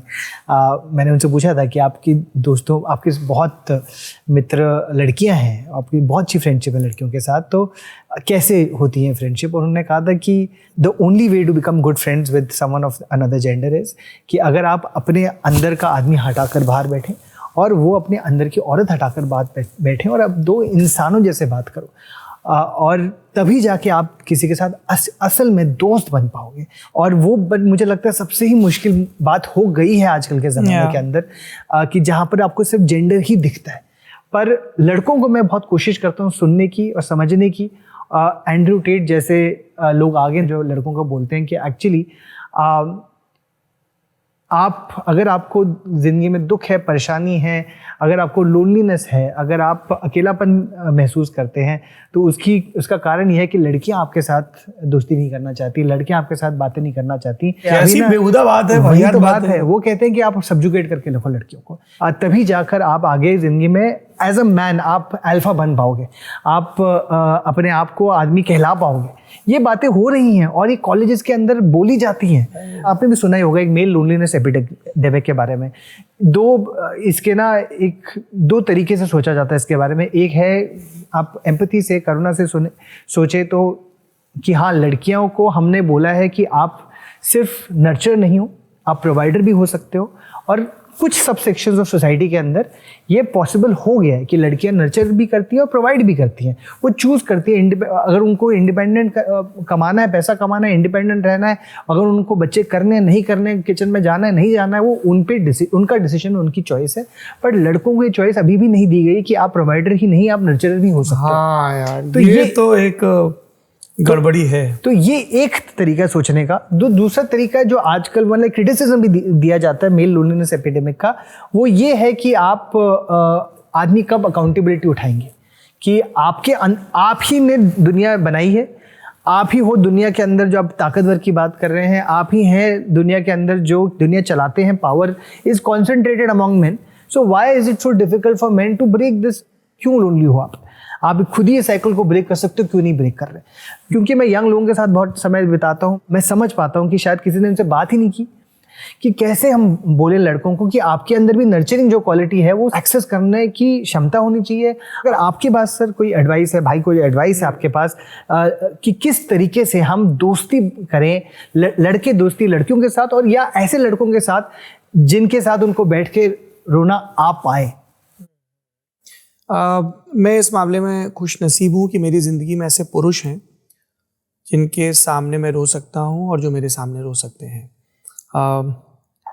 और इसमें एक आध अपवाद को छोड़ दें, एक्सेप्शन को छोड़ दें, तो ज़्यादातर अर्जित किए हुए एक्वायर्ड रिश्ते हैं। वो आपको बाय बर्थ या ब्लड से नहीं मिले हैं। मेरे बड़े भाई हैं प्रोफेसर अमित गुप्ता, एम्स में ट्रॉमा सर्जरी के प्रोफेसर हैं, डॉक्टर हैं, बहुत नाम। He can cry in front of me, I can cry in front of him. हमारे बीच 12-13 साल का फासला है। वो दुनिया के बहुत मकबूल डॉक्टर हैं और मैं भी थोड़ा बहुत जर्नलिस्ट हूँ। विकास देवीकीर्ति भैया, बिल्कुल, आप दुनिया की सबसे मुश्किल सी लगने वाली बातें उनके साथ कर सकते हो और वो सुनेंगे, कुछ फॉलोअप क्वेश्चंस पूछेंगे। जाकिर मेरा भाई, तो मेरे एज ग्रुप में जो साउंडिंग बोर्ड है शायद उसके लिए मैं, तो हम घंटों बात कर सकते हैं, हमारी बातें खत्म नहीं होती। मतलब रात को नींद आने लगती है, हमें नहीं आती। हम जब बातें कर रहे हैं तो ऐसे हम घड़ी को बोलते हैं, जा बेटा तू पार्क में घूम के आ, तो घड़ी घूमने चली जाती है। वैसा है। आप लोगों की एक फोटो भी वायरल गई थी तीनों की। हाँ, तो हम लोग मिलते तो बहुत है, पर हम वो वाले नहीं है ना, इंस्टा वाले दोस्त, लेट्स क्लिक अ सेल्फी, है ना। फिर ऐसे मतलब जिनको जेन्युइनली कभी लकवा मार जाता है, उनका समझ में आता है कि उनका चेहरा विकृत है या कुछ है। ये जो फोटो खींचने के नाम पे मुंह आड़ा तिरछा करते हैं भाई साहब, है ना, तो लानतें भेजती होंगी मुंह की मांसपेशियां कि क्या कर रहे हो ये मेरे साथ, अरे मुस्कुरा लो, दांत दिखा दो। और मेरे केस में तो डिंपल्स भी हैं, so you know it works. तो ये वो पुरुष हैं जिनके सामने मैं I can cry in front of. और ये सारे लोग ना, गौरव मेरा बेस्ट बडी है, गौरव सिंगर, वैभव मेरा भाई, इन सब में एक चीज कॉमन है। इन सब चीजों ने एक पुरुष के नाते उस कोड को ब्रेक किया है जो इनको दिया गया था कि सख्त होना है ना। तो इन्होंने सुनना चुना, इन्होंने कमजोरी को, कि आप वीक हो, वल्नरेबल हो तो कुछ बहुत हाय तौबा है, वैसा नहीं, वैसा होना चुना। दे आर गुड लिसनर्स और वो भी साझा करते हैं। ये थेरेपिस्ट और पेशेंट वाला रिलेशन नहीं है, ये दो थेरेपिस्ट या दो वो वाला है, वो वाली बॉन्डिंग है कि दुखों का तागा जो होता है ना, वो आंसू से बनता है पर फौलाद सा मजबूत होता है, वो बहुत पक्की वाली बॉन्डिंग होती है। तो एक संस्कृत का शब्द है बहुत अच्छा, जिसको बोलते हैं अभयारण्य, सेंचुरी। अभय से बना है, ऐसी जगह, ऐसा अरण्य जहां पे तुम्हें भय ना लगे, जिसे हम सेफ स्पेस बोलते हैं। Safe space. ये भाई, ये दोस्त अभयारण्य होते हैं हमारे जीवन के। तो एक तो मेरा सब पुरुषों से कहना है कि प्लीज, नेचर रेसिप्रोकेट करता है, दुनिया आईने की तरह होती है, जो तुम करोगे तुम्हें पलट के वही दिखेगा। दोस्तियां गांठो, अपने भय को पानी में बहा दो, प्लास्टिक पानी मत बहाओ, भय को बहाओ। यकीन करो, कुछ एक बार घुटने छिलेंगे, कुछ एक बार दिल टूटेगा, कुछ एक बार मन पर खरोंच आएगी, लेकिन यकीन करना बंद मत करो। साझा करो, बताओ, और बोलने का सबसे जरूरी नियम है कि सुनो। सुनोगे तब कह पाओगे, कहोगे तब सुनना सीखोगे। ये दोनों एक दूसरे के पूरक हैं, पहाड़ और नदी की तरह। और तब तुम्हें अपने अभयारण्य मिल जाएंगे, अपने सेफ लोग मिल जाएंगे, जिनसे कह पाओगे, मन हल्का हो पाएगा। और यही बात मतलब पुरुषों में भी, और यही नियम स्त्रियों के लिए भी लागू होते हैं। पर उसमें कुछ एक चीजें आपको ऐड करनी होगी। जैसे अगर आप एक पुरुष हैं और आपको लग रहा है कि आपकी लड़कियों से दोस्ती नहीं हो रही है, तो मैं आपको एक एक्सरसाइज बताता हूँ। आप वो सारे काम लिख लो जो आपको लगता है कि सिर्फ पुरुष कर सकते हैं, स्त्रियां नहीं कर सकती हैं। और वो सारे काम लिख लो जो आपको लगता है कि स्त्रियां करें तो अच्छा है। ये बचपन से होता है, अरे माँ के हाथ का खाना, पापा के हाथ का खाना क्यों नहीं हो सकता है? बिल्कुल, है ना। माँ के आंचल में एक सुरक्षा है, क्योंकि अनफॉर्चुनेटली तुम्हारे पापा को किसी ने बताया नहीं कि तुम्हें अपने बच्चों को हक करना है। They should have to equally feel comfortable in your embrace. पूरी जिंदगी बीत जाती है, हम अपने बापों को नहीं बता पाते हम उनसे कितनी मोहब्बत करते हैं। पूरी जिंदगी बीत जाती है, हम ऐसे बच्चों की तरह उनको अपनी छाती से नहीं भींच पाते हैं। और बाद में जैसे हथेली खुलती है ना, तो ऐसे रेत की तरह वक्त फिसलता लगता है कि यार काश। सुनील शेट्टी साहब आए थे हमारे पॉडकास्ट में, उसके पहले भी ही सेड, सौरभ जब मैंने अपने बाबा का हाथ ऐसे लिया ना, तो वो हाथ पे झुर्रियाँ नहीं होती हैं, वो हाथ पे उनकी हसल की मार्किंग होती है, उनकी हसलिंग के टैटू होते हैं, जो उन्होंने सिर्फ इसलिए नहीं किए कि उनकी जिंदगी बेहतर रहे। बाप क्यों कंधे पे बच्चे को बिठाता है? ताकि ऊंचा देखे, वो और दूर तक देखे, उसको लगे कि मेरा कद बहुत ऊंचा है। क्यों? क्योंकि बाप का कांधा लगा है। उनको बता नहीं पाते, ना उनको बताया गया होता है। It's okay to act in a tender sense, है ना। तो एक तो ये, तो इसका क्योंकि बचपन से ट्रेनिंग शुरू होती है वाली, तो उसको बचपन से काउंटर करना है। ठीक है। And while doing that you don't have to make anybody feel uncomfortable. ऐसा नहीं कि किसी दोस्त का बच्चा या बच्ची है तो अरे मैंने पॉडकास्ट में देखा था तो जबरदस्ती, ये भी नहीं करना है। ठीक है। You have to be very careful, consent, उनका कंफर्ट, उनको एंगेज करना है। But be more expressive, be more tender, be more gentle. और मुझे नहीं लगता है कि कोमल होना पौरुष पर किसी भी किस्म की चोट करता है, वो और मजबूत ही करता है ना। मैं तो मानता हूं। तो एक तो ये है, तो आप वो लिख लो सारी चीजें कि यार लड़कियां तो यही करें, अच्छी लगती हैं। सब लड़कियां तो ऐसी ही दिखें, लड़कियां तो वैसी करें, तो आपको समझ में आ जाएगा कि तेरी गड़बड़ी कहाँ है, तुझे कौन से बग्स फिक्स करने हैं। दूसरा, डू नॉट अज्यूम। जर्नलिज्म में सिखाया जाता है, जिंदगी में डू नॉट अज्यूम। आपको नहीं पता है सामने वाले पे क्या बीती है। मुझे इस पॉडकास्ट में आने से पहले नहीं पता था कि पिछला 1 साल कितना मुश्किल बीता है तुम्हारे लिए। ठीक है। When you were telling me about your father, Nikhil, I was 16-year-old, 16 and a half, when my father met with a very fatal accident. उनको ब्रेन हेमरेज हुआ. He was in ICU और वो आईसीयू में थे 22-24 दिन, और मैं बड़ा हो गया उन 24 दिनों में। मतलब मैं ऐसे ऐसे जैसे किसी ने ना आपके सर पे गड़ासा मार के आपको 2 हिस्सों में बांट दिया हो, तो जैसे बीसी और एडी होता है ना।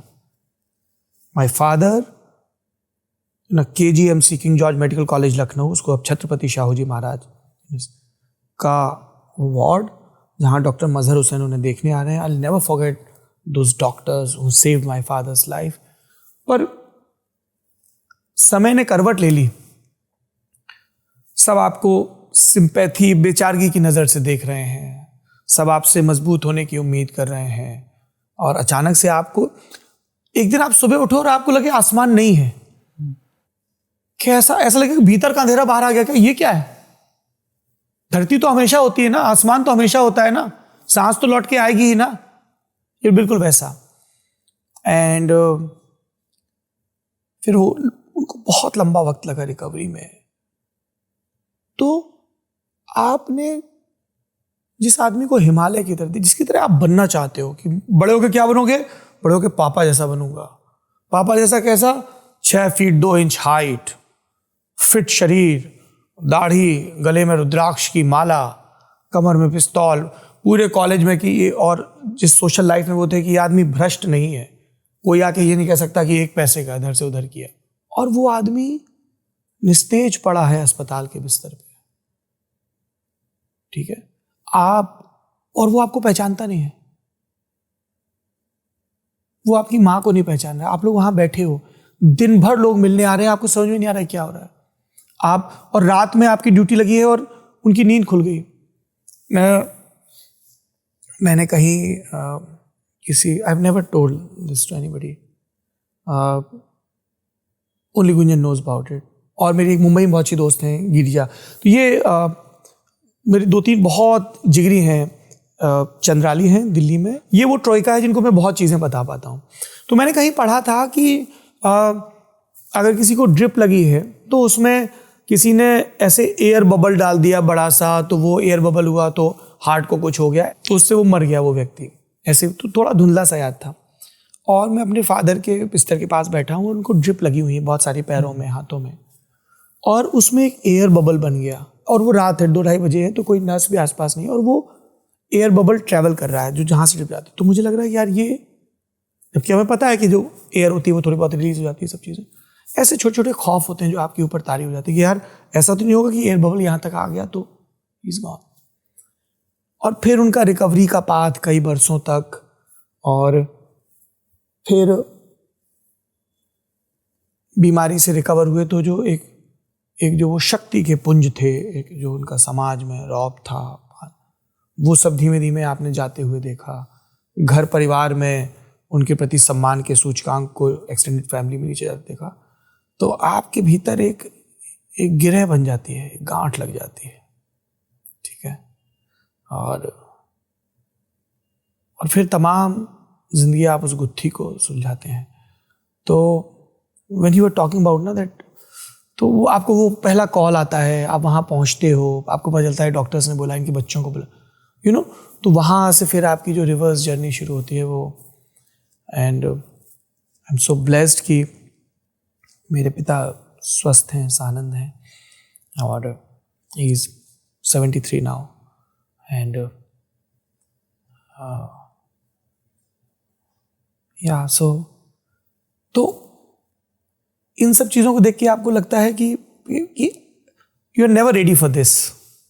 एंड बहुत बाद में आपको समझ में आता है with lot of gratitude and learning कि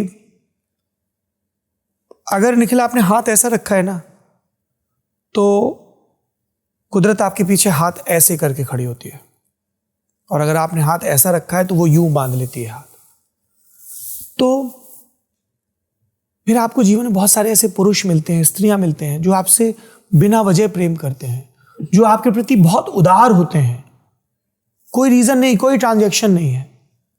तो अगर ये अमित भैया, विकास भैया, Zakir, Amit, Gaur, you know, why are they generous to you? Akshay, he मेरे दोस्त हैं, नौजवान दोस्त हैं, अक्षय शैल के, he manages my office as well. बहुत कमाल का लड़का, महाराष्ट्र का लड़का। He is so kind, so much to learn from them. तो आप फिर शिकायत नहीं कर सकते हैं, क्योंकि अगर आप पे वो सब बीता है तो ये भी आपके हिस्से में आया है। बिल्कुल। तो आखिरी में सिर्फ कृतज्ञता बचती है। तो हमारा जो बालक है, मेरा भतीजा है, उसका नाम है कृतज्ञ। सो वैभव और शुभी का बेटा है। तो Vaibhav called me one day, said कि भैया नाम आपको रखना है। और कहा से तो मैं नाम रखता हूँ। तो मैंने पहले भी एक पॉडकास्ट में कहा, तो मेरी एक शर्त होती है, जैसे जेंडर को लेके बहुत इशू होते हैं, वैसे कास्ट को लेके बहुत मसले होते हैं ना। जैसे मेरी वाइफ की कास्ट अलग अलग है, और तो इसलिए बहुत ज़रूरी कि शुरू से ही आप बताओ कि सब बायसेस हटा सकते हो। तो मैंने उसका नाम रखा कृतज्ञ। तो मैंने कहा इसका नाम हो जाएगा कृतज्ञ वैभव। तो ही सेड कि नहीं सेकंड नेम आप डिसाइड नहीं करोगे। सो आई वाज लाइक कि नहीं ये द्विवेदी गौड़ ये सब नहीं आएगा। बोले नहीं। सो दे नेम्ड हिम कृतज्ञ Saurabh. That's beautiful. Yeah, I hope he becomes a good human being. I mean, he's kind to himself. क्योंकि अगर आप अपने प्रति काइंड नहीं हो ना निखिल, आप दुनिया के प्रति काइंड नहीं हो सकते। अगर आप घर से झगड़ा करके निकले हो, आप दफ्तर में अच्छा काम नहीं कर सकते। अगर आप दफ्तर में सड़े रहे हो, आप वो स्विच बटन नहीं होता है। If you are unhappy, it will reflect. If you have stress, it will reflect in each and everything you do. आपका शुक्रिया अदा करना चाहूँगा सौरभ भाई।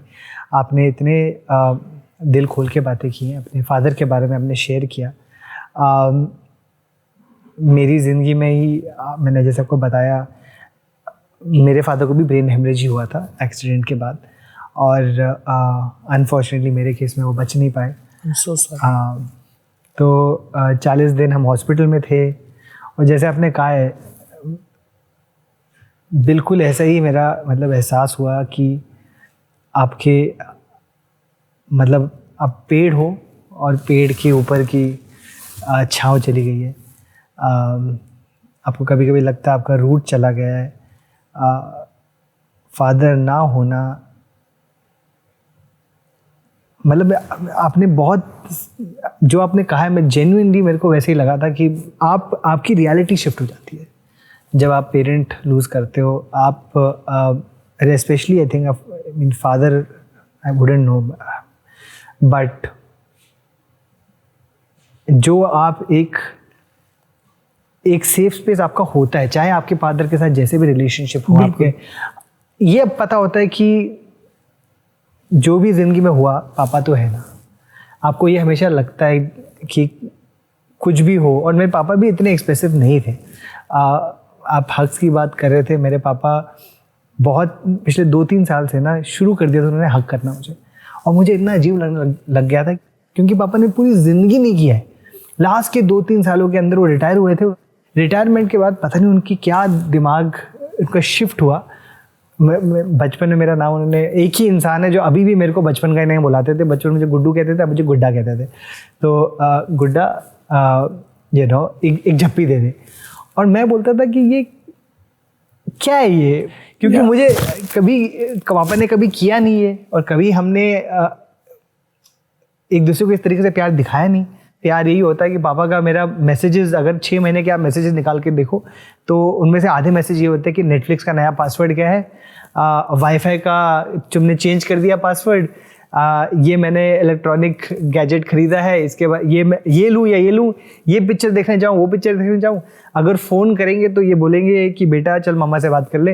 हाँ, मतलब वो लिटरली ऐसा लगता है कि जैसे पापा लोग मम्मी के टेलीफोन ऑपरेटर हैं। Much.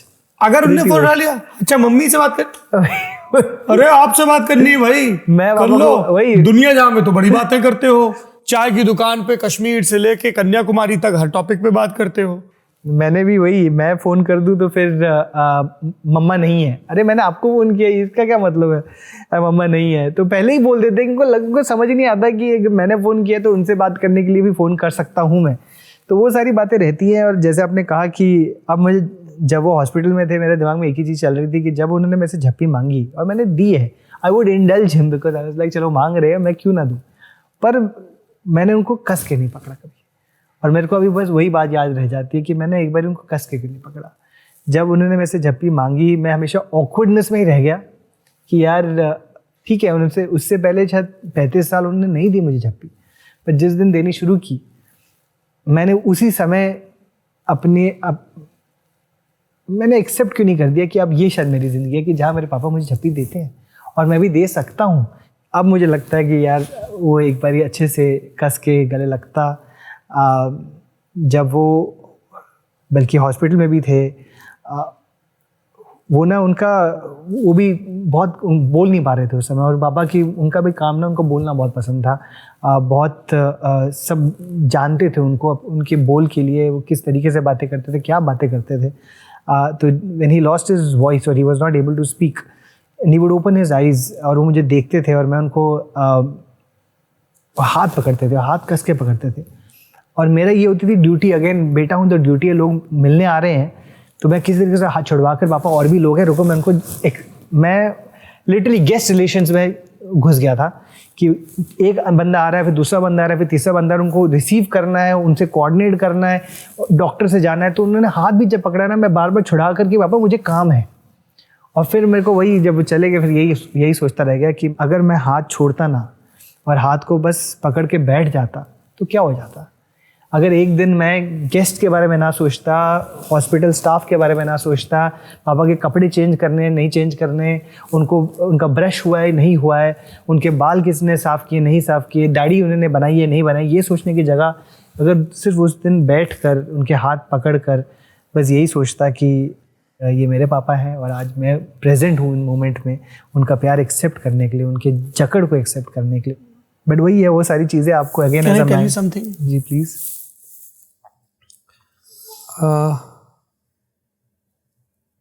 Please be kind to yourself. I know it's easier said than done. Nikhil, उस वक्त तुम पापा के पापा बने हुए थे, you are the caregiver. तो वो तुम्हारी लव लैंग्वेज थी। जब तुम किसी को इंस्ट्रक्ट कर रहे थे कि इनके कपड़े चेंज करो, तो वो तुम उनको हग ही कर रहे थे। जब तुम किसी को कह रहे थे इनको ब्रश करो, इनके बाल ठीक कर दो, क्योंकि वो तुम्हारे उस वात्सल्य और ख्याल से आ रहा था कि this is how he prefers to be even if he is on bed. So वो भी वही, मतलब मैं बहुत जिम्मेदारी के साथ कह रहा हूँ तुमसे। बिल्कुल। हाँ, तो वो तुम वो सब जो कर रहे थे वो स्पर्श और हग ही है, वो गले से भींचना ही है, वो जो केयर है ना। क्योंकि उस वक्त तुम्हारे रोल बहुत बदले हुए थे ना। तो आदमी बुढ़ापे में वापस से आसमान से पेड़ हो जाता है और हम पेड़ से आसमान, है ना। मैं तुम्हें पूरे यकीन के साथ ये बात कहना चाहता हूँ, मेरा कहानियों में बहुत ज़्यादा यकीन है।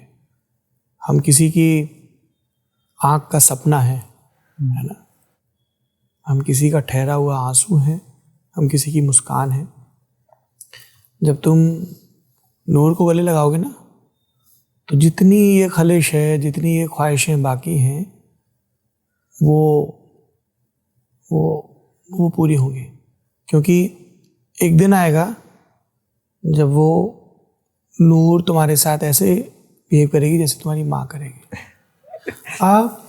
मैं अक्सर ये सोचता हूँ कि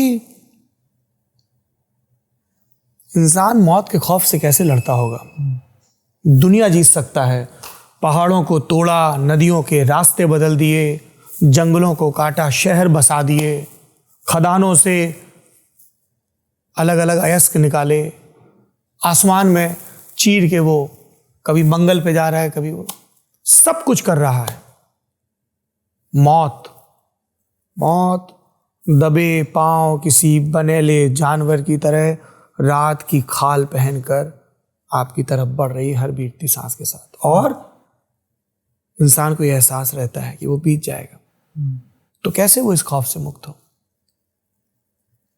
जब आपको ये पता होता है ना कि आपका अंश, आपकी स्मृति, आपका तजुर्बा आपके बाद भी रहेगा, तो जाना आसान हो जाता है ना। तो I hope and I pray and I have great faith in prayers. मैं कर्मकांडी व्यक्ति नहीं हूँ, पर मुझे प्रार्थना में बहुत यकीन है दैट जब वो अलविदा कह रहे होंगे, तब आखिरी में उन्हें इस बात का सुकून होगा कि वो एक संवेदनशील परिवार को छोड़ के जा रहे हैं। और शायद उनकी सबसे आखिरी स्मृतियाँ भी यही होंगी कि उनका बेटा है जो आसमान सर पे उठाए हुए है. So please be kind. I am so sorry you lost him. कभी इसकी भरपाई नहीं होगी, but this is the least you can do. That आप खुद से माफ़ी मांग लें कि आप इस तरह से महसूस कर रहे हैं इतने वक्त तक. मैं ये नहीं कह रहा हूँ कि क्यों महसूस कर रहे हैं, वो भी एक प्रोसेस है, कैथारसिस है. मैं पिछले दिनों विपश्यना करके आया हूँ. हमें सबसे ज़रूरी सबक यही सिखाया जाता है, do not suppress any feeling. दृष्टा भाव से, साक्षी भाव से देखो. I take that to heart and I really do believe that कि हम हर बार जब उन्होंने आँख खोली और मुझे देखा, मुझे ये तो लगा कि हाँ शायद at least he knows I'm here. But thank you. आपने मुझे आज वही है, मुझे लग रहा था कि ये बातें शायद हो ही जाएंगी कहीं ना कहीं, क्योंकि इतने अंदर भरी पड़ी हैं बातें. सो थैंक यू, आपने मुझे स्पेस दी ये बात करने की. मैं ऑलरेडी हमने इतनी अच्छी और इतनी सारी बातें कर ली हैं. ये ऑलरेडी एक एपिसोड ऐसा हो चुका है जो मैं बहुत मुश्किल से भूलूंगा. पर दो चीज़ें मुझे आपसे ज़रूर जाननी थी. एक जो अब शुरू में बात हुई, जिस प्रेम से आप प्रेम के बारे में बात करते हैं, अपनी बेस्ट फ्रेंड और अपनी बीवी के बारे में बात करते हैं, अपने पार्टनर के बारे में बात करते हैं, इतना मेरा दिल भर जाता है वो देखकर कि आपका रिलेशनशिप एक there something very sweet about a man who is very vocal about his love for his wife, for his partner. आपकी 15 साल की आपका रिलेशनशिप है उनका. नहीं, शादी को 15 साल हो जाएंगे. शादी को 15 रिश्ता तो तनेजा साहब हमने पहले ही कायम कर लिया था. बेस्ट. हाँ, उसमें कितने साल हो गए? 19 20 साल हो जाएंगे. हाँ, वही जुलाई के महीने मेरा भी 20 साल नवंबर में होगा. और मैं एक जो चीज़ समझता हूँ और जो शायद इस जनरेशन को अभी शायद आजकल मुश्किल हो रहा है उनको जानना, कि अगर आप किसी के साथ बड़े होते हैं, पार्टनर के साथ, एक दोस्त मिले, एक सपोर्ट सिस्टम मिले, एक सेफ स्पेस मिले, उससे बड़ी चीज़ कोई नहीं हो सकती. This year I realise that I am going to be more, I would have spend more time with Daisy than without Daisy after we complete 20 years. तो फिर दैट इज़ जस्ट लाइक एक अलग ही चीज़ है.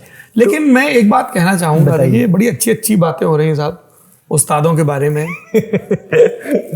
एक पॉइंट के बाद ना sibling की तरह झगड़े भी होते हैं. वो तो होते ही हैं, बिल्कुल.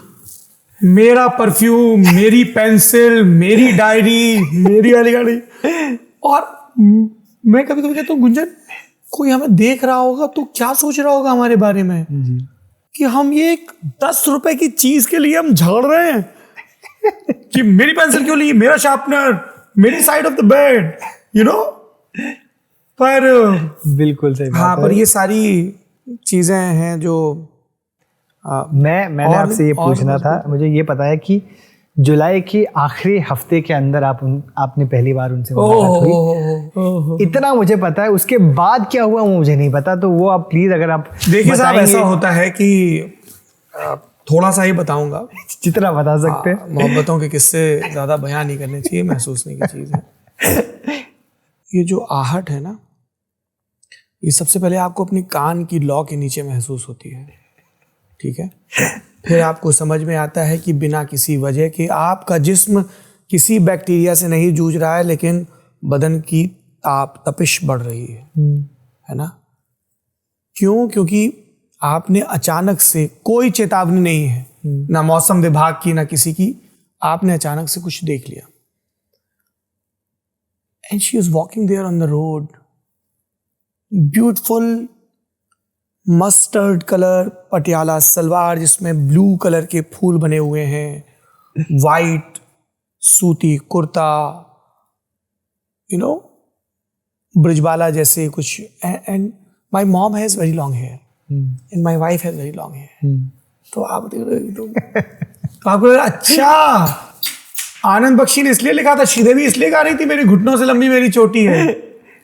And then you see and you like, तो अपलक निहारना होता है ना, तो ये वहां से कहीं से शुरू होता है.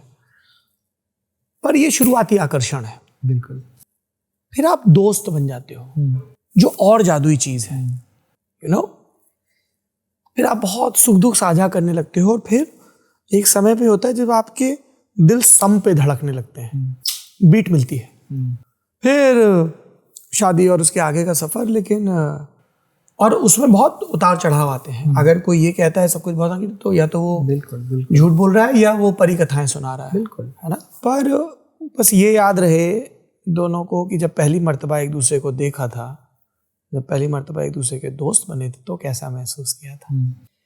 और दोस्त होना ना बंद करें, गड़बड़ भी हुई है, गफलत भी हुई है, कुछ भी। तो जैसे मैं अब यहाँ आया तो मेरा लास्ट कॉल का था कि हाँ जा रहा हूँ इसके लिए, हाँ तो हाँ भाई उस्ताद कुछ फाइनल वर्ड्स, कुछ लास्ट वर्ड्स। तो वो फिर कुछ बोले। तो मैं कहीं भी बोलने जाता हूँ, मेरा लास्ट कॉल स्टेज पे जाने से पहले, ये जहाँ पे मुझे बोलना है, जहाँ अपने मन की बात, हृदय की बात करनी, आई कॉल हर। मतलब आप उसको टॉटम समझ लीजिए, कुछ भी समझ लीजिए। So yes, I am blessed that she chose to love मी।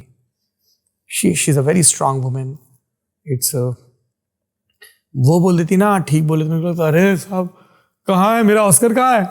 गुंजन ने बोल दिया कि मैंने ठीक काम किया। But she is very kind and उसने मुझे तब चुना जब मैं एक संभावना भर था। हमारी दुनियाएं बहुत अलग हैं। डॉटर ऑफ अ फौजी अफसर and a working mother and only child and coming from a very affluent background and choosing a guy who can barely speak English and who comes from a financially a very, at that point of time, very weak background. पाला है मेरी दोस्त ने मुझे साहब, क्या बताऊं आपको। मैं टॉपर था लेकिन प्लेसमेंट उसका पहले हुआ था और मुझे मरमुआफिक जॉब नहीं मिल रही थी, तो उसको जो मिलता था उससे हम दोनों का। तो जो आपने मेरी तस्वीर देखी है आईएमसी का टॉपर का मेडल लेते हुए, जो मैंने शर्ट पहन रखी है, वो कमीज़ उसने खरीदी थी मेरे लिए, है ना।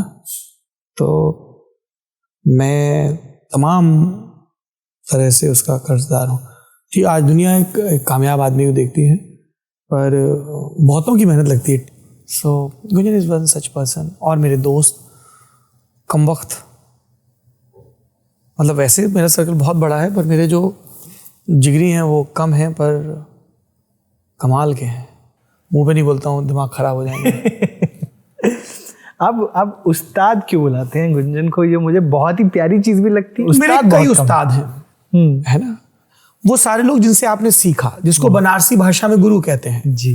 मैंने सबसे ज़्यादा वक्त अपनी ज़िंदगी का गुंजन के साथ गुजारा है, क्योंकि मैं बचपन से पेरेंट्स से दूर रहा हूँ, रिश्तेदारों के पास रह के पला बढ़ा। किसी एक व्यक्ति के साथ इतने बरस तक तो आप सबसे ज्यादा किससे सीखोगे? उससे सीखोगे। तो फिर वो आपका उस्ताद बन ही जाता है ना, क्योंकि आप उससे रोज सीख रहे हो। मैं एक दो और सवाल करना चाहूँगा गुंजन के बारे में। एक आपसे यही पूछना था मुझे कि जैसे आपने कहा है कि एक पहले तो मुलाकात हुई, फिर दोस्ती हुई, फिर प्यार हो गया, आपको कैसे पता था, किस समय पता था कि she is the one for me? यार ये देखो, ऐसा है ना कि ये कहानियों में होता है कि इस एक मोड़ पर हमें लगा,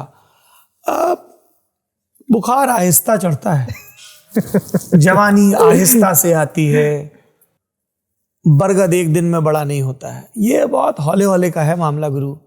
जब आपको किसी का इंतज़ार आने लगे, जब आपको किसी के साथ वक्त गुजारना अच्छा लगने लगे, जब आपको लगे कि इसके सामने मैं भीतर को उलीझ सकता हूँ, जब आपकी दोस्ती गहरी होने लगे, तब आपको लगता है कि I would like to be with this person. और वो भी वो रोज़ का है, ठीक है। वो ऐसा नहीं कि तब लगा, है ना। हम विपश्यना से निकले, हमने एक दूसरे को फ़ोन किया और हमारे टप टप आंसू गिर रहे थे। परमानेंट इंक आंसुओं से बनती है, पानी नहीं लगता इसमें। हम बहुत अलग हैं। She is a very private person, she is not on social media. जिस पहली चीज़ ने हमें जोड़ा वो किताबें थी, हालांकि हमारी किताबें बहुत अलग अलग हैं। वो क्राइम, ट्रू डिटेक्टिव, ये सारी चीज़ें बहुत, वो नॉर्वेजियन पता नहीं कहाँ की सीरीज़ें देखती है, सुनती है। मैं उससे पूछता हूँ कि ब्रो तेरे को कत्ल करने के कितने तरीके चाहिए, इतना वो है ना। और मैं बहुत अब तो नॉन फिक्शन पढ़ता हूँ, या तो पर एक किताबों, फिल्में, उसने मुझे फिल्में देखना सिखाया। मेरे लिए अंग्रेजी फिल्में थी टाइटैनिक, क्योंकि उसमें एक बढ़िया सा लव सीन है, ठीक है, जिसमें वो रोज की तस्वीर बना रहा है। सबसे पहले टाइटैनिक इसलिए देखी, और फिर वो कि साहब उसकी विशालता, भव्यता, जुरासिक पार्क, युमांजी, अपनी ऐसी फिल्में थी, बिल्कुल, है ना, गॉडजिला, ये वो। हम हिंदी फिल्मों वाले लोग यार। तो उसने मुझे एक एक करके इंट्रोड्यूस किया। जैसे नॉटिंग हिल हमें बहुत पसंद है ना। तो उसने नॉटिंग हिल दिखाई और लव एक्चुअली, ऐसी बहुत सारी फिल्में उसने दिखाई। एक फिल्म हमें बहुत पसंद है नदीम लवैक की, कैरेमल। तो ऐसे अलग अलग फिल्में देखना, फिर उन पे बात करना, किताबें। फिर हमारी म्यूजिक की लिस्ट बड़ी अलग है। मैं साहब अपन कुमार सानू, उदित नारायण, अलका याग्निक, कविता कृष्णमूर्ति वाली जनरेशन के, मतलब बिल्कुल। और वो उसका क्या है, कोल्ड प्ले, लिंकिन, ये वो मैंने कहा रुक जाओ। तो मैं सुने, जैसे उसने जो मुझे पहला गाना मुझे बड़ा पसंद आया वो था just a yellow lemon tree. तो ऐसे फिर उसने अच्छा बोला, उसने कहा रुक जाओ मैं तुम्हें प्रिंट आउट देती हूँ, याद कर लो। तो शी वाज सो हैप्पी कि एक अंग्रेजी का गाना बज रहा है और मैं साथ में गुनगुना सकता हूँ। तो उस्ताद इसलिए हैं क्योंकि हम साथ में बड़े हुए ना, 23-21 साल के थे। तो चॉपस्टिक कैसे पकड़ती, तो फाइनली मैंने चॉपस्टिक पकड़ना 4 महीने पहले सीखा है, ठीक है। सो वी लर्न टुगेदर, तो वो वैसा अलग रहता है। So when you are just okay friends, we are getting know each other. हमने बहुत लंबे लंबे वॉक्स किए। अगर आप किसी दोस्ती गांठना चाहते हैं तो उनके साथ यात्राओं पे जाइए, उनके साथ घूमिए खूब। बिल्कुल। फोन को मोबाइल फ्लाइट मोड में डाल दीजिए and just walk and talk. अगर आप किसी इंसान के साथ घंटों घूम सकते हैं, दिनों घूम सकते हैं, जैसे अगर आप किसी से बातें कर सकते हैं तो आप लोगों का प्रेम करना तय है। मुझे एक ही और सवाल है गुंजन के बारे में, कि आपने बोला भी है कि आपकी इंटरकास्ट मैरिज हुई थी, और मैं एक जो चीज़ नोटिस करता हूँ, एक बिटरनेस कभी मैंने आपके अंदर नहीं देखी अपने पेरेंट्स को लेकर। पेरेंट्स के लेवल पे नहीं थी वो मुश्किल, रिलेटिव्स के लेवल पे थी। पेरेंट्स ने साथ दिया, देवदेव, रिश्तेदार ज्यादातर नहीं आए थे, अब सब साथ हैं। और विपश्यना ने, मैं बार बार विपश्यना का जिक्र इसलिए कर रहा हूं क्योंकि बताइए प्लीज। मैं आपको बताता हूं, देखिए ऐसा है, हर आदमी की जिंदगी में कई घड़ियां या कई कैलेंडर हैं जो एक साथ पलट रहे होते हैं, ठीक है। मेरी जिंदगी का एक कैलेंडर है फादर की ब्रेन हेमरेज एक्सीडेंट के पहले और बाद में। मेरी जिंदगी का एक कैलेंडर है गुंजन से मिलने, बिफोर एंड आफ्टर चल रहे होते हैं कई एक साथ, बिफोर एंड आफ्टर। विपश्यना भी मेरी जिंदगी में वो एक घड़ी, वो एक कैलेंडर है, बिफोर एंड आफ्टर। क्योंकि आप, ये बहुत वैज्ञानिक ध्यान है। देवियों और सज्जनों, अगर आपको जिंदगी में एक जरूरी फैसला करना है तो मेरी आपको बिन मांगी ये सलाह है, आप जिंदगी में कम से कम एक बार जो धम्म का गोयनका जी वाला विपश्यना है वो जरूर करें। विपश्यना मतलब अपने भीतर देखना, टू लुक विद इन। एक सांस आई, एक सांस गई, उस पर ध्यान, और कुछ नहीं, और घंटों कोई है नहीं डिस्ट्रैक्शन। फोन आपका बंद 11 दिन के लिए। You can not read, you can not write, you can not speak a single word. आ की ध्वनि भी नहीं निकालनी है आपको। चौथे दिन से वो आपको आनापान से विपश्यना पर जाते हैं कि आपके जीवन के राग और द्वेष क्या है। आप माफ कर देते हो, आप माफी मांगना सीख जाते हो, आप मुक्त महसूस करने लगते हो, क्योंकि आपको पता है कि सब कुछ अनित्य है, एवरीथिंग इज इम्परमानेंट। तो फिर कोई दुख आपको बहुत दुखी नहीं करेगा, कोई सुख आपको बहुत सुखी नहीं करेगा, क्योंकि आपका जीवन बस ये 2 सांस है, एक गई और एक आई। एक दिन ये रुक जानी, वो एक सांस। It gives you lot of clarity. आपको ये गलत फहमी नहीं रहती है कि दुनिया आपके भरोसे चल रही है, दुनिया घूम रही है, आप 10 दिन भीतर हो, यू डोंट एग्जिस्ट। और मैं तो एक ऐसे टाइम पे गया था जब the world in a small portion was discussing me, क्योंकि मैंने एक बड़ा करियर मूव किया। सो बहुत अद्भुत, अनिर्वचनीय है। आप किसी के दिए दान पर पलते हो उन 10 दिनों में। आपकी मर्जी हो आप 1 रुपए दे दो, आपकी मर्जी हो आप 1 लाख दे दो, क्योंकि आपके दान से कोई और विपश्यना सीखेगा। मेरे एक अगेन बहुत करीबी दोस्त हैं और मेरे पार्टनर भी हैं युवा में, आनंद तिवारी। वो भी 2 बारी होकर आए हैं, उन्होंने भी बहुत स्ट्रांगली रिकमेंड किया है। मैं कभी जा नहीं पाया, पर मैं जाना ज़रूर चाहूँगा। मेरी इमोशनल प्रोसेसिंग तो थेरेपी से ही होती है मोस्टली। आपने कभी कोशिश की है थेरेपी की, कभी गए हैं आप? नहीं, मैं आई have great respect for a therapist and I am very strong advocate of mental health, पर मैं कभी थेरेपी के लिए नहीं गया हूँ। जब मुश्किल वक्त आया है तब मैंने ध्यान पर ज़्यादा ध्यान लगाया है। और गीत चतुर्वेदी हिंदी के कवि हैं, उनकी बड़ी अच्छी कविता थी, जब मुश्किल वक्त आए तो उनसे और ज़्यादा प्यार करो जिनसे तुम अब तक करते आए हो। तो मैं अपने अभयारण्यों के पास जाता हूँ जब कभी ऐसा मुश्किल होता है ना, तो ये मेरे जो भाई हैं, दोस्त हैं, परिवार है, आए और कुछ एक दफ़ा ये याद कर लो कि कहाँ से शुरू किया था है ना, तो उससे भी ठीक हो जाता है। बट बहुत दोस्तों को मैंने जिद करके भेजा है थेरेपी। It's very important. हमें ज़रा सी खरोंच आती है, ज़रा सा कुछ होता है तो हम तुरंत डॉक्टर के पास भागते हैं। बिल्कुल। हम मन की खरोचों पे उतना ध्यान नहीं देते। बिल्कुल बिल्कुल। विपश्यना को चुनने की एक वजह ये भी थी। I wanted to look within, I wanted to face myself, I wanted to be with me, I did not want to run away from any construct anything. So उन 10 दिनों में वो मेरे लिए महा थेरेपी सेशन था। मैंने बाहर आके कुछ एक लोगों को फ़ोन करके अपने नॉट सो सिविल बिहेवियर के लिए माफ़ी मांगी। ठीक है, कोई एरोगेंस नहीं है ना, और बहुत लोगों को माफ़ कर दिया। राग विकसित नहीं किया उनके लिए, पर उनको अपने द्वेष से मुक्त कर दिया। जी। तो एक जो जिस चीज़ के लिए बहुत आपके दर्शक इस वीडियो को शायद देख भी रहे हो, शायद डायरेक्टली स्किप करके यहाँ आ जाए, वो बात भी कर ही देते हैं। आपने कहा है आप बहुत बड़ा करियर मूव के बाद आप विपाशना गए हैं। 10 साल आपने ललन टॉप में अपने दिए। मतलब काफ़ी लोगों को तो यही कन्फ्यूजन हो गई थी जब आपने कहा आप ललन टॉप छोड़ के जा रहे हैं। ललन टॉप कैसे छोड़ सकते हैं, आप तो उनके फाउंडर हैं, आप तो फेस हैं। हर यात्रा पूरी होती है, हर कितनी भी सुखद यात्रा हो, because you want to explore more, you want to learn more. तो ललन टॉप में रह के जो मैं कर सकता था, I was the founding editor, it was my idea, है ना। इंडिया टुडे ग्रुप के साथ रह के वो काम किया, एक सपना जिया, 5 लोगों के साथ शुरू किया था, इतना बड़ा हुआ, बहुत सीखा, बहुत किया। फिर हमें लगा कि हमें कुछ अलग भी करना है, तो रास्ते अलग कर लिए amicably. And I am very proud of the fact that I got to build Lallantop. I wish the team all the best. सब मेरे लोग हैं, मेरे अपने हैं। कुलदीप जो वहाँ पे editor, he is like younger brother to me. He is also one such man जिसके साथ मैं लड़ सकता हूँ, जिसके सामने रो सकता हूँ, एंड वाइस वर्सा। तो वो भी मेरे अपने ही हैं। तो संस्थान बदलने से स्मृतियाँ नहीं बदलती, साझापन नहीं बदलता है। और इंडिया टुडे समूह में मुझे वहाँ पे जो लोग हैं उन्होंने मेंटर किया। मेरे एडिटर थे वहाँ पे कमलेश जी कलीपुरी, वहाँ के एग्जीक्यूटिव एडिटर इन चीफ हैं। So they mentored me. I learned a lot. It wasn't easy. It's part of my identity, will always remain. I'm very proud of it. But I want to do something else as well. So इसलिए फिर अलग हो गए।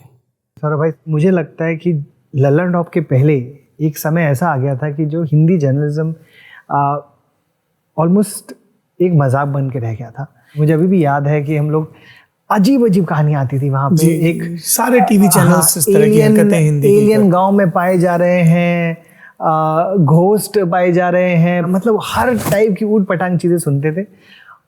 2016 में Lalan top शुरू हुआ, तो almost एक उलट होगी, जहाँ पर इंग्लिश न्यूज़ चैनल उसके बाद कहीं ना कहीं वहाँ पर एक चीखने का तरीका, एक हाइपर मैस्कुलिनिटी आ गई, और आपने एक बहुत सहज तरीके से एक नया जर्नलिज्म क्रिएट किया डिजिटल पे, जहाँ पर ग्राउंड रिपोर्टिंग पे फोकस किया गया, इंटेलेक्चुअल आर्ग्यूमेंट पे फोकस किया गया, आवाज़ ऊंची करके अपना आर्ग्यूमेंट बताने की जगह आपकी एक्सपर्टीज़ के दम पे और अंडरस्टैंडिंग के दम पे आपने डिबेट्स किए।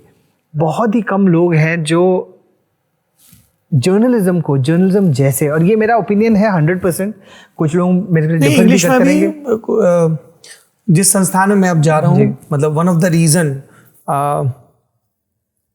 I have a lot of respect and gratitude for all these media houses, and almost every media house reached out to me when I announced. और पहले भी करते रहे हैं, पर why did I choose Indian Express? It's a reporter's delight to work in Indian Express. मतलब वो अभी भी बहुत कमाल की। तो Indian Express जैसे एक जर्नलिस्ट है Nidhi Suresh, she works for News Minute and News Laundry. बिल्कुल, क्या कमाल की रिपोर्टिंग करती है वो लड़की। बिल्कुल। उसके लॉन्ग फॉर्म पढ़िए आप, आपके अपने क्राफ्ट को लेके नए सिरे से यकीन आपका हो जाता है, बढ़ जाता है। तो ऐसे बहुत सारे लोग हैं जो बहुत कमाल का काम कर रहे हैं। मेरे अपने ललन टॉप में जो साथी हैं, आई have learned a lot from them. तो थैंक यू सो मच। पर मुझे ऐसा लगता है निखिल कि लोग कहते हैं, I am very grateful to them, हमने कोई ऐसा नहीं कि कोई बड़ी अद्भुत चीज़ की हो। जो दीनदयाल विद्यालय में और JNU में एक दक्षिण पंथ का गढ़, एक वाम पंथ का गढ़ सीखा है ना, debate, discussion, argument, but in a civilised manner. जो सीखा कि तुम्हारी हैसियत भाषा से तय नहीं होगी, तुम्हारी हैसियत ज्ञान, और वो ज्ञान तुम्हें एक बेहतर, क्योंकि आपको कोई ज्ञान तो रावण को भी बहुत था, पर दम्भी व्यक्ति था ना, क्रोध से, गुरूर से भरा हुआ था। How you apply that knowledge, you have empathy. क्या अरुंधति रॉय की एक किताब और अष्टावक्र गीता अगल बगल रखी हो सकती हैं? क्यों आपको ये करना, नहीं मैं तो सिर्फ ये पढ़ूं? क्यों तुम अपना आसमान, क्यों कैंची लेके अपना आसमान काट रहे हो? क्यों फीता लेके अपनी धरती नाप रहे हो जब पूरी धरती तुम्हारी है? तो ऐसा हो सकता है ना कि आप सावरकर के बारे में भी पढ़ें, आप गांधी के बारे में भी पढ़ें, आप अम्बेडकर के बारे में भी पढ़ें, आप टैगोर के बारे में पढ़ें, आप विवेकानंद के बारे में भी पढ़ें। ये नहीं करना है, ये करना है, क्यों? ठीक है, सबसे कुछ ना कुछ आप सीखें। तो ये मैं इसलिए भी ये पूछना चाहता हूँ कि आई फील लाइक एक certain kind of hyper masculinity अब जर्नलिज्म में भी देखने शुरू कर दी थी, which is still carrying on today, and it's not only in India. जो राइज ऑफ सब मूर्खताएं किसी नक्शे या भूगोल की मोहताज नहीं है ना किसी नस्ल की मोहताज है, वो तो सब जगह दिखेंगी। इसका श्रेय हमें नहीं है, इसका श्रेय जनता को है, दर्शक को है। वो दर्शक जिसे लोगों ने मान लिया था, मीडिया वालों ने मान लिया था परंपरागत कि ये मूर्ख है, दर्शक मूर्ख नहीं है। तो आप खराब माल बेच रहे हो ना, आप गड़बड़ काम कर रहे हो ना, पब्लिक ने अपना रास्ता चेंज कर लिया, उसका नहीं देखना आपको, आप चिल्लाते रहो, आप तमाशे करते रहो। तो ललन टॉप जैसे प्रयोग चले या डिजिटल में और प्रयोग चले, क्योंकि people were craving for good content. उनको जानना है कॉन्गो में क्या हो रहा है, उनको जानना है वियतनाम की डोमेस्टिक पॉलिटिक्स क्या है, उनको जानना है साउथ चाइना सी में क्या हो रहा है, उनको सैम ऑल्टमैन, उनको क्रिप्टो, उनको जानना है, उनको अपनी भाषा में जानना है, उनको बंगाली, तमिल, मराठी में जानना है, हिंदी में जानना है, उनको ऐसे लोगों से जानना है जो उनके जैसे दिखें, रिलेटेबल लोग, रियल लोग, अपनी भाषा में जानना है ना। तो people were craving for it. Internet एक इक्वलाइजर था ही, मोनोपोली खत्म हो गई लोगों की। जैसे मेरा ये मानना है कि हिंदुस्तान में साइंस जर्नलिज्म की, साइंस कम्युनिकेशन की अथाह संभावना है, and we'll try to do it in Indian Express. दुनिया भर में हिंदुस्तान के, हिंदुस्तानी मूल के वैज्ञानिक हैं, अद्भुत काम कर रहे हैं। आप बताओ तो किसी को, आप रोचक ढंग से बताओ जीन एडिटिंग क्या होती है, आप रोचक ढंग से एस्ट्रोफिजिक्स के बारे में बात करो। And I have great trust in the wisdom of human being, है ना। बहुत मैं उम्मीद से भरा रहता हूँ। मैं, हमारे पास भैया ना उम्मीदी के लिए समय नहीं है, थोड़ा इंतजार कर लो, बाद में आना, ठीक है, या जाना है तो चले जाओ, एस्तेसी कराओ, ना उम्मीदी अपने घर रहो। हमारे पास टाइम नहीं, हम बिजी हैं, हम उम्मीद से भरे लोग हैं, ठीक है। तो मुश्किलें हैं, जेंडर इक्वालिटी होनी है, ये होना है, पर हम अरे यार अब, अरे भैया काम करना है, थोड़ा चींटी की तरह चलेंगे पर चलते रहेंगे। तो एक पोस्टर है हमारे पास, उस पर एक चींटी बनी हुई है, पूरे पोस्टर, बड़ा सा पोस्टर, चींटी बनी है, और उस पर मानवता का सीखने के लिहाज से सबसे जरूरी वाक्य लिखा है। वो वाक्य है, चींटी रोज चलती है। रोज थके हो तो थोड़ा सा, बहुत थके हो तो सुस्ता लो पर फिर चलना है, ताज़ा दम हो तो रोज चलना है, ठीक है। तो लोग बोलते हैं अरे साहब लोग तो ऐसे हैं, भैया नहीं, लोग बढ़िया हैं, कुछ एक घटाटोप हैं, सुलझ जाएंगे। आगे आने वाली नस्लें ज़्यादा बग फ्री हैं, उनके ज़्यादा चैलेंजेस हैं, ठीक है।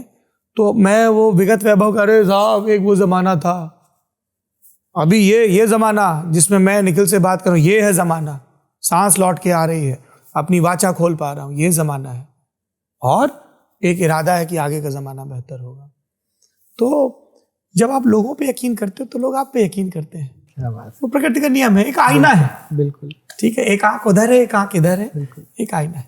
एक जो मुझे आपसे सवाल ये है, मुझे तो कभी कभी लगता है कि गुस्सा ऑलमोस्ट रखा जा रहा है, यू नो, गुस्सैल बनाया जा रहा है पॉपुलेशन को, कि आप गुस्से में ही रहो। जर्नलिस्ट भी बहुत गुस्से में रहने लगे, मतलब अगर वो भ्रष्टाचार की भी बात कर रहे हैं, विच इज आवर जॉब, तो इतने गुस्से में बात कर रहे हैं कि तो वो बहुत नॉर्मलाइज कर दिया गया है। I used to be angry at times, I am constantly working on it. पर गुस्से को कभी भी एक्सेप्टेबल नहीं बनाना चाहिए, है ना, वो स्वीकार्य नहीं होना चाहिए। कई बार क्रोध ज़रूरी होता है, बहुत ही कंटेक्चुअल बात कर रहा हूँ। यदि आपका अन्याय के प्रति क्रोध नहीं है तो अर्जुन क्यों गांडीव उठाएगा?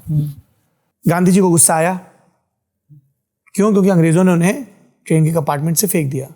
फिर गांधी जी ने क्या किया? डंडा उठाकर अंग्रेजों का सर फोड़ा? नहीं फोड़ा ना।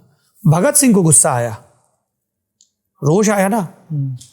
भगत सिंह लोगों को लगता है कि भगत सिंह पूरी जिंदगी ऐसे पिस्तौल लेके घूमते रहे। भगत सिंह हिंसावादी व्यक्ति नहीं थे। भगत सिंह से ज्यादा बहादुर कोई व्यक्ति नहीं था। आप सोचिए कितना करेज लगेगा। असेंबली में बम फेंका, धमाके वाला, पॉलिटिकल पैम्फलेट फेंके, गिरफ्तारी दी, क्योंकि उनको पता था कि बरतानिया हुकूमत को अगर एक्सपोज करना है तो अदालत के कटघरे से दलीलें देके एक्सपोज करना है। और क्या साफ सोच उस व्यक्ति की। आप उनका बम का दर्शन पढ़िए, मैं नास्तिक क्यों हूं पढ़िए। वो गुस्से में है आदमी, पर वो अपना गुस्सा ऐसे खर्च नहीं कर रहा है, वो अपनी पॉलिटिकल समझ को साफ कर रहा है। गांधी जी ने अपना गुस्सा ऐसे खर्च नहीं किया, उन्होंने अस्पृश्यों के लिए काम किया, है ना, उनके साथ जाके रहे, हिंसा के खिलाफ लड़े। तो आप उस गुस्से को कैसे यूटिलाइज कर रहे हैं, ये बड़ा ज़रूरी है। मुझे तो अभी भी लग रहा है कि एक तरीके का मिस इन्फॉर्मेशन भी बहुत चलता है हमारे न्यूज़ चैनल्स पे। आपने वो काफ़ी चेंज किया है, but when you look at the environment right now and what you compare from what you see on ground, आपको क्या दिखता है about the future of this country and the future of journalism? ये बहुत बड़ा सवाल है, बट ये मैं I will try to answer this because I am a student of journalism. तो हमारे अपने एक ऑब्जर्वेशंस हैं। इस देश का भविष्य बहुत उज्जवल है। क्यों? क्योंकि धीमे धीमे ये देश ये समझ रहा है, गति कुछ कम है, rationality will save the world, empathy will save the world. Bharat को ये सौभाग्य मिला है कि उसके पास संस्कृति और अध्यात्म की पूंजी है। मैं 2 फ़ोन कैरी करता हूँ। तो ये फ़ोन है, इसमें एक तरफ मेरी पत्नी की तस्वीर है और पीछे तरफ एक महावाक्य लिखा हुआ है, तत्त्वमसि। 4 महावाक्य होते हैं, अहम ब्रह्मास्मि, प्रज्ञान ब्रह्म, अयात्मन ब्रह्म और तत्त्वमसि। What is you are seeing is the projection of your conscience। बहुत अद्भुत बात है। हमारे यहाँ क्या हो गया है, ज़्यादातर में लोग तर्क किनारे रख के भक्ति भाव से पूछते हैं और चमत्कारों की उम्मीद करते हैं। मेरी माँ ने बचपन में कहा था, बेटा अपने ही मरे स्वर्ग मिलता है, कोई आके तुम्हारा मुकद्दर नहीं बदल देगा। उस्ताद राह दिखा सकते हैं, जैसे कृष्ण मेरे उस्ताद हैं, तो मैं उनके जीवन से सीख सकता हूँ। अच्छा, उस्ताद का किसी ने अपमान किया, शिशुपाल ने उस्ताद का अपमान किया, उस्ताद ने पलट के गालियां दी क्या? नहीं दी। तो ये तो हमारी अध्यात्म संस्कृति साझे त्यौहार हैं। पिछले दिनों बसंत आया तो वो निजामुद्दीन की दरगाह पे, है ना, वो गा रहे हैं, कुछ कह रहे हैं, कबीर के पद। एक ये है। दूसरा, हम सिर्फ ये नहीं है, हम रामानुजम के भी वंशज हैं, हम होमी जहांगीर बाबा के भी वंशज। ये भी तो हमारे दादा लोग हैं ना। बिल्कुल, तो एक उस्ताद मेरे कान्हा हैं, एक उस्ताद मेरे शंकराचार्य हैं, एक उस्ताद मेरे अमीर खुसरो हैं, एक उस्ताद मेरे ये कालिदास हैं, ये गौतम बुद्ध हैं मेरे उस्ताद। ये सब मेरे पुरखे हैं ना। बिल्कुल बिल्कुल। एक उस्ताद मेरे ये हैं जो आर्यभट्ट से, ब्रह्मगुप्त से शुरू होता है, वैज्ञानिक हैं। So spirituality, so that you have empathy and rationality, so that you can progress. Beautiful. तो भारत उस दिशा में बढ़ रहा है। इसके लिए जरूरी है कि हम ज्ञान की शरण में जाएं, हम तर्क की शरण में जाएं।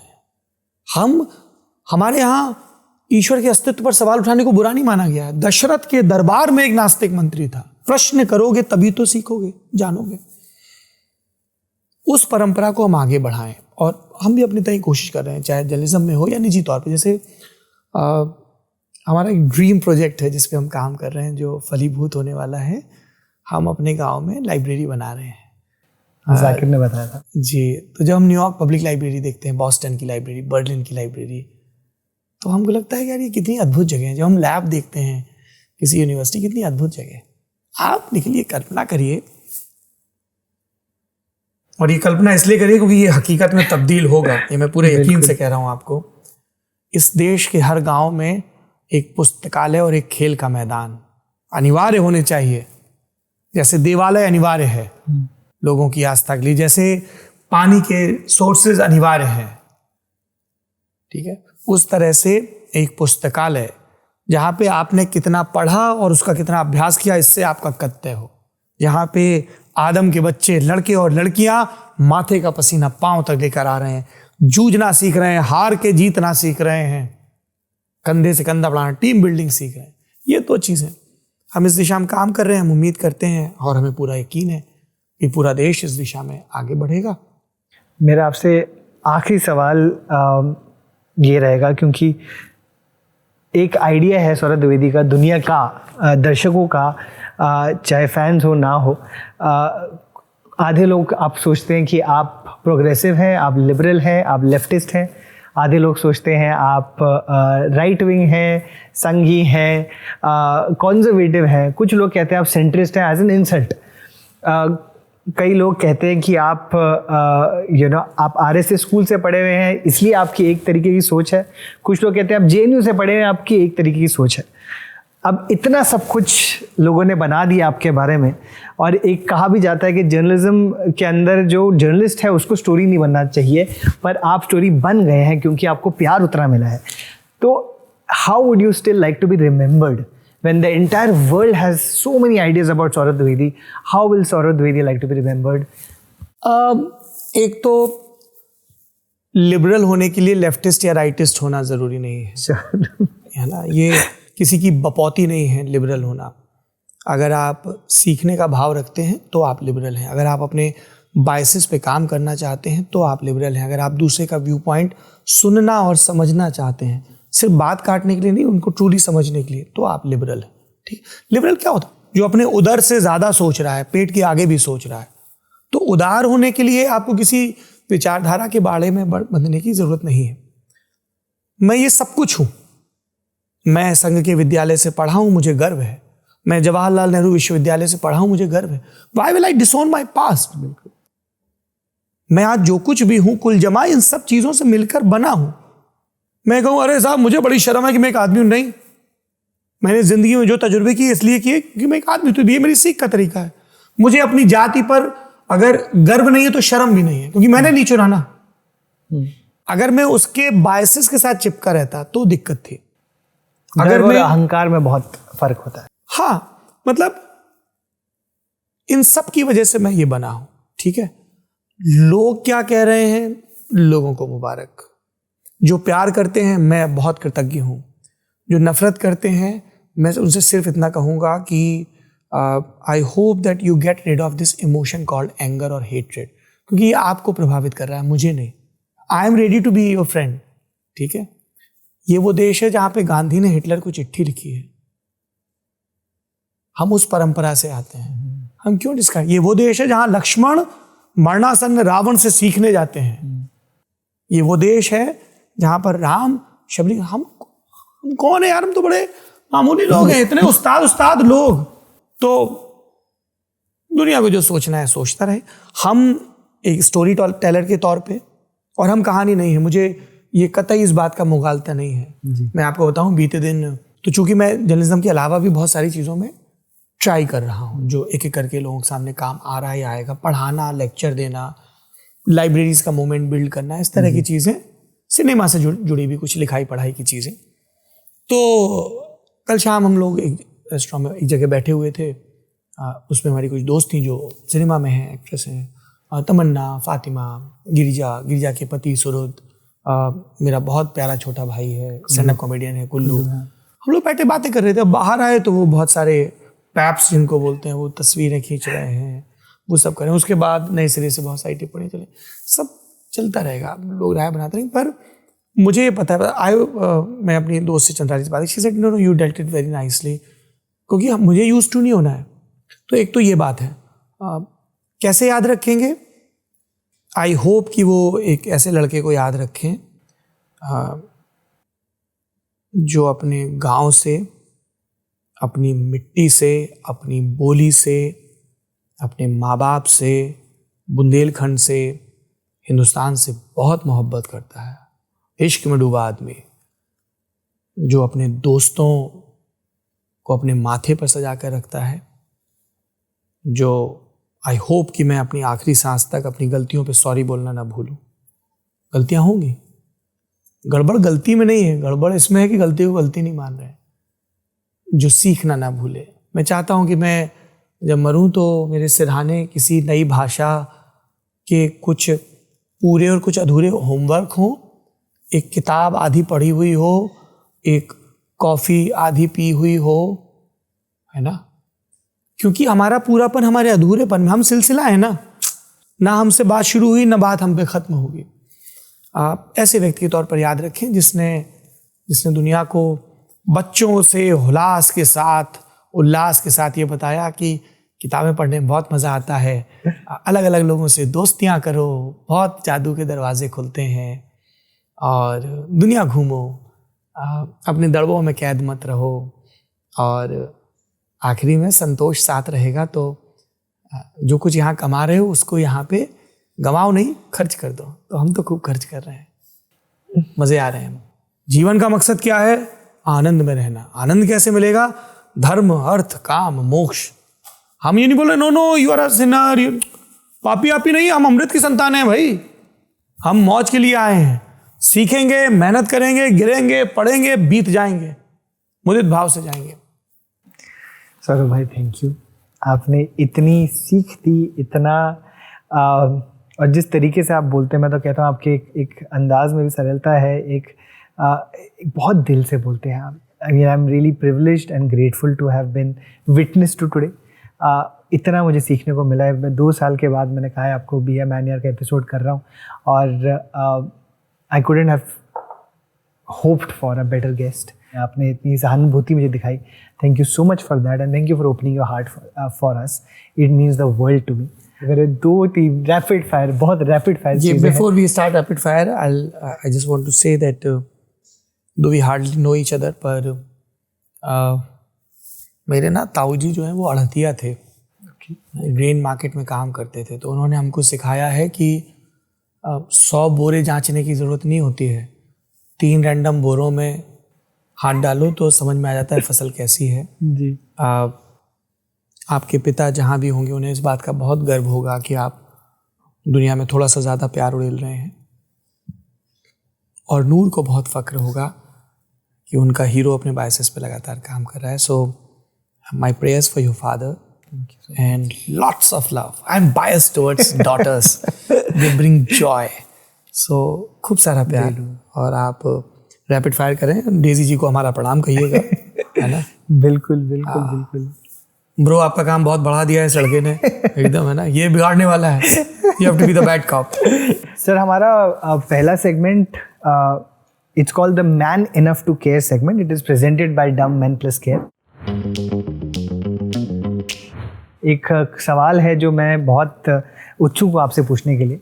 What is a moment in your life when you had to break traditional stereotypes and be man enough to care?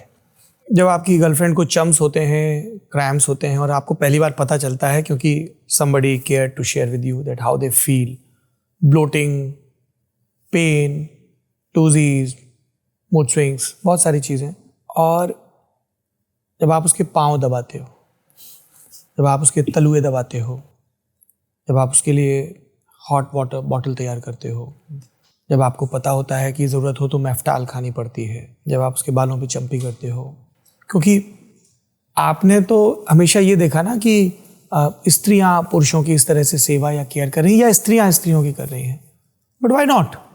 उन्होंने पैड चेंज किए हैं या उनके लिए पैड लेके आ रहे हो, how are they feeling about it, इस तरह की बहुत सारी चीज़ें। तब आपको, तो मेरे लिए तो वो एक बड़ी लर्निंग थी।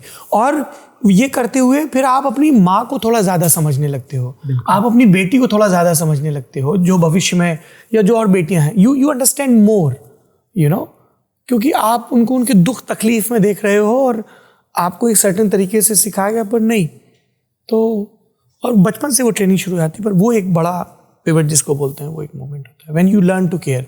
हम गाँव में जो पुस्तकालय बना रहे हैं उसमें जो लड़कियों का वॉशरूम है उसमें हम डे 1 से सैनिटरी वेंडिंग मशीन लगा रहे हैं। ब्यूटीफुल। और हर क्वार्टर में गाइनीज आएंगी और बच्चों की वर्कशॉप होगी। कोई तो उन्हें बताए कि उन्हें बुरा महसूस करने की ज़रूरत नहीं है, कोई तो उन्हें बताए कि उनके शरीर में तब्दीलियां होंगी, कोई तो उन्हें उनके भय से मुक्त करे, निर्भय करे। तो वो मेरे ख्याल से बात है। ये बहुत कम मर्द बोलते हैं। कभी कभी दोस्तों को भी देखता हूँ जिनको पता भी नहीं होता अपने वाइफ के, अभी भी बोलते हैं मुझे मेंस्ट्रुएशन समझ नहीं आता।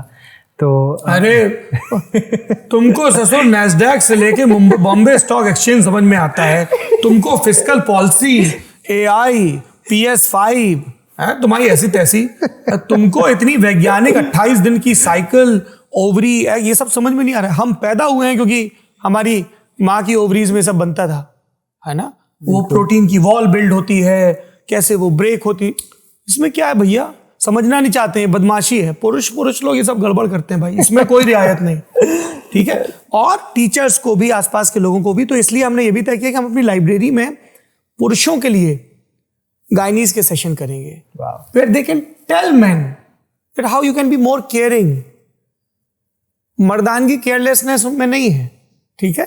तो उनको पता होना चाहिए कि आप जिस स्त्री से पैदा हुए उसका शरीर कैसा है, वो जो आपकी बेटी है जो आपका ख्याल रखती है, जिस पे आप जान छिड़क रहे हैं, उसका शरीर कैसा है, आपको पता ही नहीं है। ब्यूटीफुल। मतलब मैं जरूर कभी आपकी लाइब्रेरी आना चाहूंगा जब। अरे आप आइए, हमारा गांव है चमारी, जिला जालौन में। तो हम अपने दादाजी के नाम पे, हमारे दादाजी का नाम था माता प्रसाद, और मेरी माँ का आदेश था कि हम ये पुस्तकालय बनाए। तो ये माँ का प्रसाद भी है, तो वो पुस्तकालय है और गांव की बच्चियां पढ़ रही हैं और भी उनके लिए काम हो रहा है। सेल्फ हेल्प ग्रुप हैं, उनको सीड फंडिंग की जाएगी। क्या बात है, हाँ क्या बात है। तो वो हमारा टीम है। तो थैंक यू सौरभ भाई। एक सेकंड जो हमारा segment, it's called kind shout outs. हम कुछ आपको स्टेटमेंट्स बताएंगे, वो आपके दिमाग में जोन सा भी आदमी आता है, ये नाम, ये स्टेटमेंट सुन के आप उनके बारे में बताइए। जी बिल्कुल। A man who gives the best hugs. Zakir. अभी मैं आया बम्बई तो हम लोग ऐसे एक दूसरे को एकदम भींच लिया। बहुत प्यारे। आई लव जाकिर भाई। बातें भी ऐसे करते, चीजें भी ऐसे करते, खुद ही वैसे हक करने का दिल करता है। A man who signifies journalistic integrity for you. Arun Shourie. I've never met him. I want to meet him. I want to interview him. I've read a lot about him. I've read what he has written. Wow. Yeah. A man whose voice you admire. विकास भैया, विकास देवकीर्ति भैया। Self made man, comes from a very humble background, great listener, he's a very good man. A man who has been a safe space for you in your life and in your media career. In my life, Amit भैया, professor Amit Gupta, doctor Amit Gupta. Media में मेरे उस्ताद, मेरे गुरु Kamlesh Kishore Singh. What a man! I can talk for hours about Kamlesh Singh. ऐसा द्रोणाचार्य जो अपने अर्जुन को बाण चलाते देखकर मुग्ध हो। उन्होंने मुझे बहुत सिखाया है। I am surprised and I M bit angry at my self कि मैंने इतने लंबे पॉडकास्ट में अब जाके कमलेश सिंह का नाम लिया है। I have learned a lot from him. Calm as cucumber, focus, very good writer and what a wonderful mentor. I love you chief, I love you. इसे मेरा next question, a man who is a pookie. Vaibhav, मेरा भाई। हाँ, मंचकिन सा है।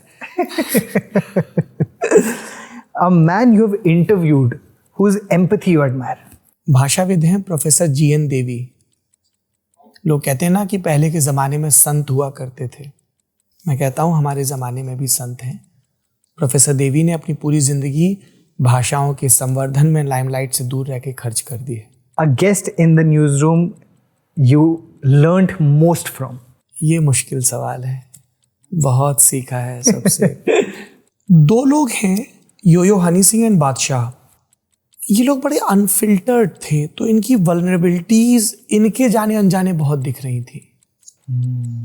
और वो बहुत इंटरनेट पे बात हुई, बहुत चीज़ें हुई। So as a student of communication आप देख रहे थे कि आप जो पूछ रहे हैं उसका इम्पैक्ट, वो जो बोल रहे हैं उनके बोलने में विरोधाभास, वो बैक स्टेप ले रहे हैं, गलती एडमिट कर रहे हैं, नहीं कर रहे हैं वो। और ये बैक टू बैक इंटरव्यूज हुए थे और बहुत वायरल हुए वो इंटरव्यू। इनके आपस में झगड़े, I hope they resolve it. हाँ, मतलब स्टेज से एक दूसरे को गरियाने वरियाने से कुछ होता नहीं है। वो सारे ही एपिसोड मेरे लिए बहुत, आप मीराबाई चानू से बात करो, उनकी जर्नी जानो, श्रीजेश से बात करो, एक्टर्स से जब आप बात करो, नाना पाटेकर आए, उन्होंने अपने जीवन के बारे में बताया, प्रोफेसर राम गोपाल बजाज आए, बहुत सारे लोग। तो पर ये जो दो हैं, क्योंकि they were so vulnerable and so raw.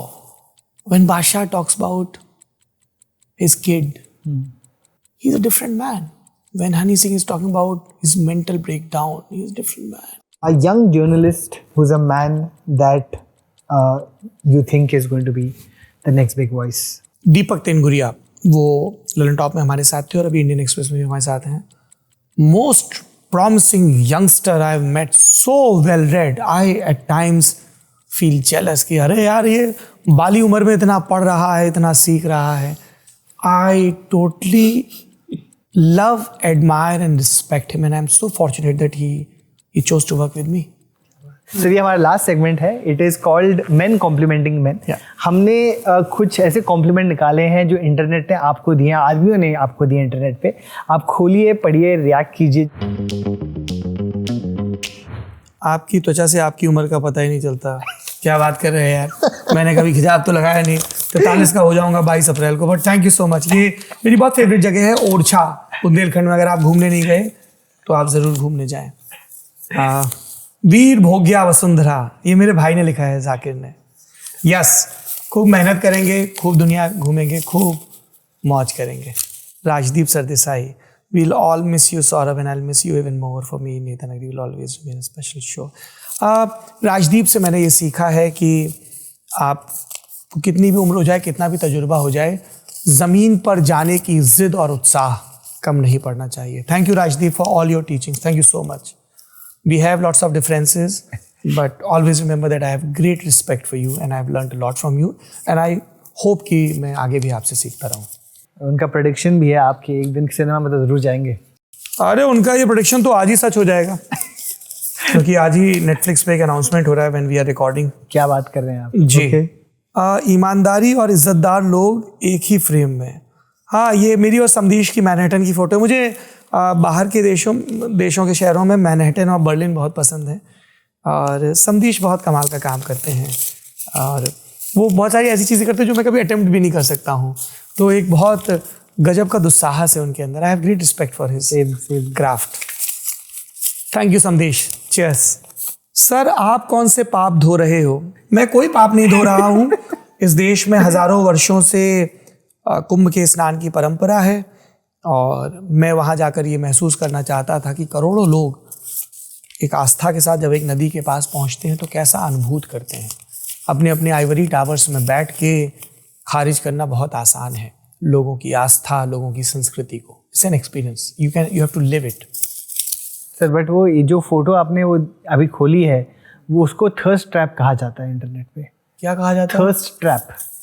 Thirst trap? जी, कि अगर आपने कपड़े नहीं पहने होते तो आदमी उसको थर्स्ट ट्रैप कहा जाता है. अच्छा, ये किसी दीदी का कमेंट है? नहीं, तो मैं बस बता रहा था आपको. नहीं, कोई थर्स्ट ट्रैप. स्टे हाइड्रेटेड, पानी पियो. नीलेश दादा का कमेंट. वाह, ढेर सारी बधाइयाँ सौरभ, क्या खबर सुनाई, ढेरों शुभकामनाएं. थैंक यू दादा, thank you so much. Hindi को कूल बनाने में, एक्सेप्टेबल बनाने में जिन लोगों ने सबसे शुरुआती तौर पे बहुत काम किया, नीलेश दादा उनमें से एक है. और बहुत कमाल की किस्सा गोई करते हैं. I am very grateful that वो स्नेह रखते हैं. अच्छा, ये मेरे IMCDs की फ़ोटो है. मनोज वाजपेयी लग रहे हैं सर आप. अरे नहीं, कहाँ मनोज वाजपेयी. उनकी भी जर्नी बहुत कमाल की, बहुत मेहनत की उन्होंने और बहुत अद्भुत व्यक्ति हैं. कितनी ज़्यादा बातें करता है लेकिन उफ कितनी प्यारी बातें करता है. समझदारी की बातें करता है. पहले वाक्य से सहमत हूँ, बहुत ज़्यादा बोलता हूँ, इसीलिए विपश्यना एक चैलेंज थी. प्यारी का पता नहीं, लोगों ने बहुत प्यार किया तो शायद वही रिफ्लेक्ट होता है. समझदारी तो नहीं है. कोई समझदार व्यक्ति ये नहीं कहेगा कि वो समझदार है. ये मुझे किसी समझदार व्यक्ति ने कहा था, मैंने कोट कर दिया. Sir, did you complete the notice period? Yes. मुझे लगा आप पॉलिटिकल पार्टी बनाने वाले हैं. नहीं, कुछ भी करूं जीवन में, कुछ भी करूं, पत्रकारिता नहीं छोड़ूंगा. किसी भी और स्वरूप में नजर आऊं, पत्रकारिता नहीं छोड़ूंगा. वो मेरी अस्थि हैं, वो मेरे प्राण हैं. बिना अस्थि के, बिना प्राण के जीवन नहीं होता, देह नहीं होती. Sir thank you so much. हम एंड में हग मांगते हैं अपने गेस्ट जी, बिल्कुल. कि एक हग्स की काफी बात हुई थी. Yes, I would love to give you a wee hug. Must. Thank you so much. Thank you so much. I had great time. बहुत सीखने को मिला आपसे. And I wish you all the best. Thank you. एक lots of love too. हाँ भाई, तोहफे बहुत पसंद है तोहफे हमको. मुझे पता है आपको पसंद है. I love gifts. Just for the record I also love gifts. तो किसी को देना तो मैं भी जरूर एक्सेप्ट करना चाहूंगा. ये डव मेन प्लस केयर का गिफ्ट है. Thank you so much. Thank इसके you. अंदर एक डिक्शनरी एक्चुअली ये उन्होंने बहुत अच्छा काम किया है. I will मैन 2.0 डिक्शनरी है that redefines masculinity I for will today's check. Man. I will आप जरूर पढ़िएगा. मैंने पढ़ा है और मुझे बहुत ही आई थिंक ये सबको सारे जितने आदमी हैं जिनको मैं जानता हूँ जरूर देना चाहूँगा, चाहे वो थैंक यू सो मच. दिल से सोचते हैं या दिल से फील करते हैं. Thank you so much. I had great time.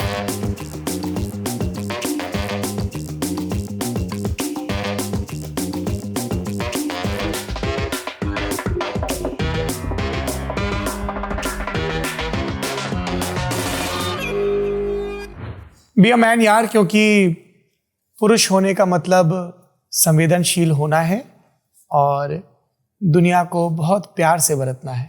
If you like this conversation with the great Saurabh Dwivedi, आप प्लीज़ लाइक कीजिए, शेयर कीजिए, सब्सक्राइब कीजिए. सबको बताइए कि यही नहीं है कि लंबे लंबे पॉडकास्ट कर सकते हैं, हम भी कर सकते हैं. और जब तक ये वापस नहीं आते तब तक हम करते रहेंगे. तो ज़रूर देखिए और बाकी सबको बताइए एक और आमिर खान टाइप पॉडकास्ट आया है मार्केट में.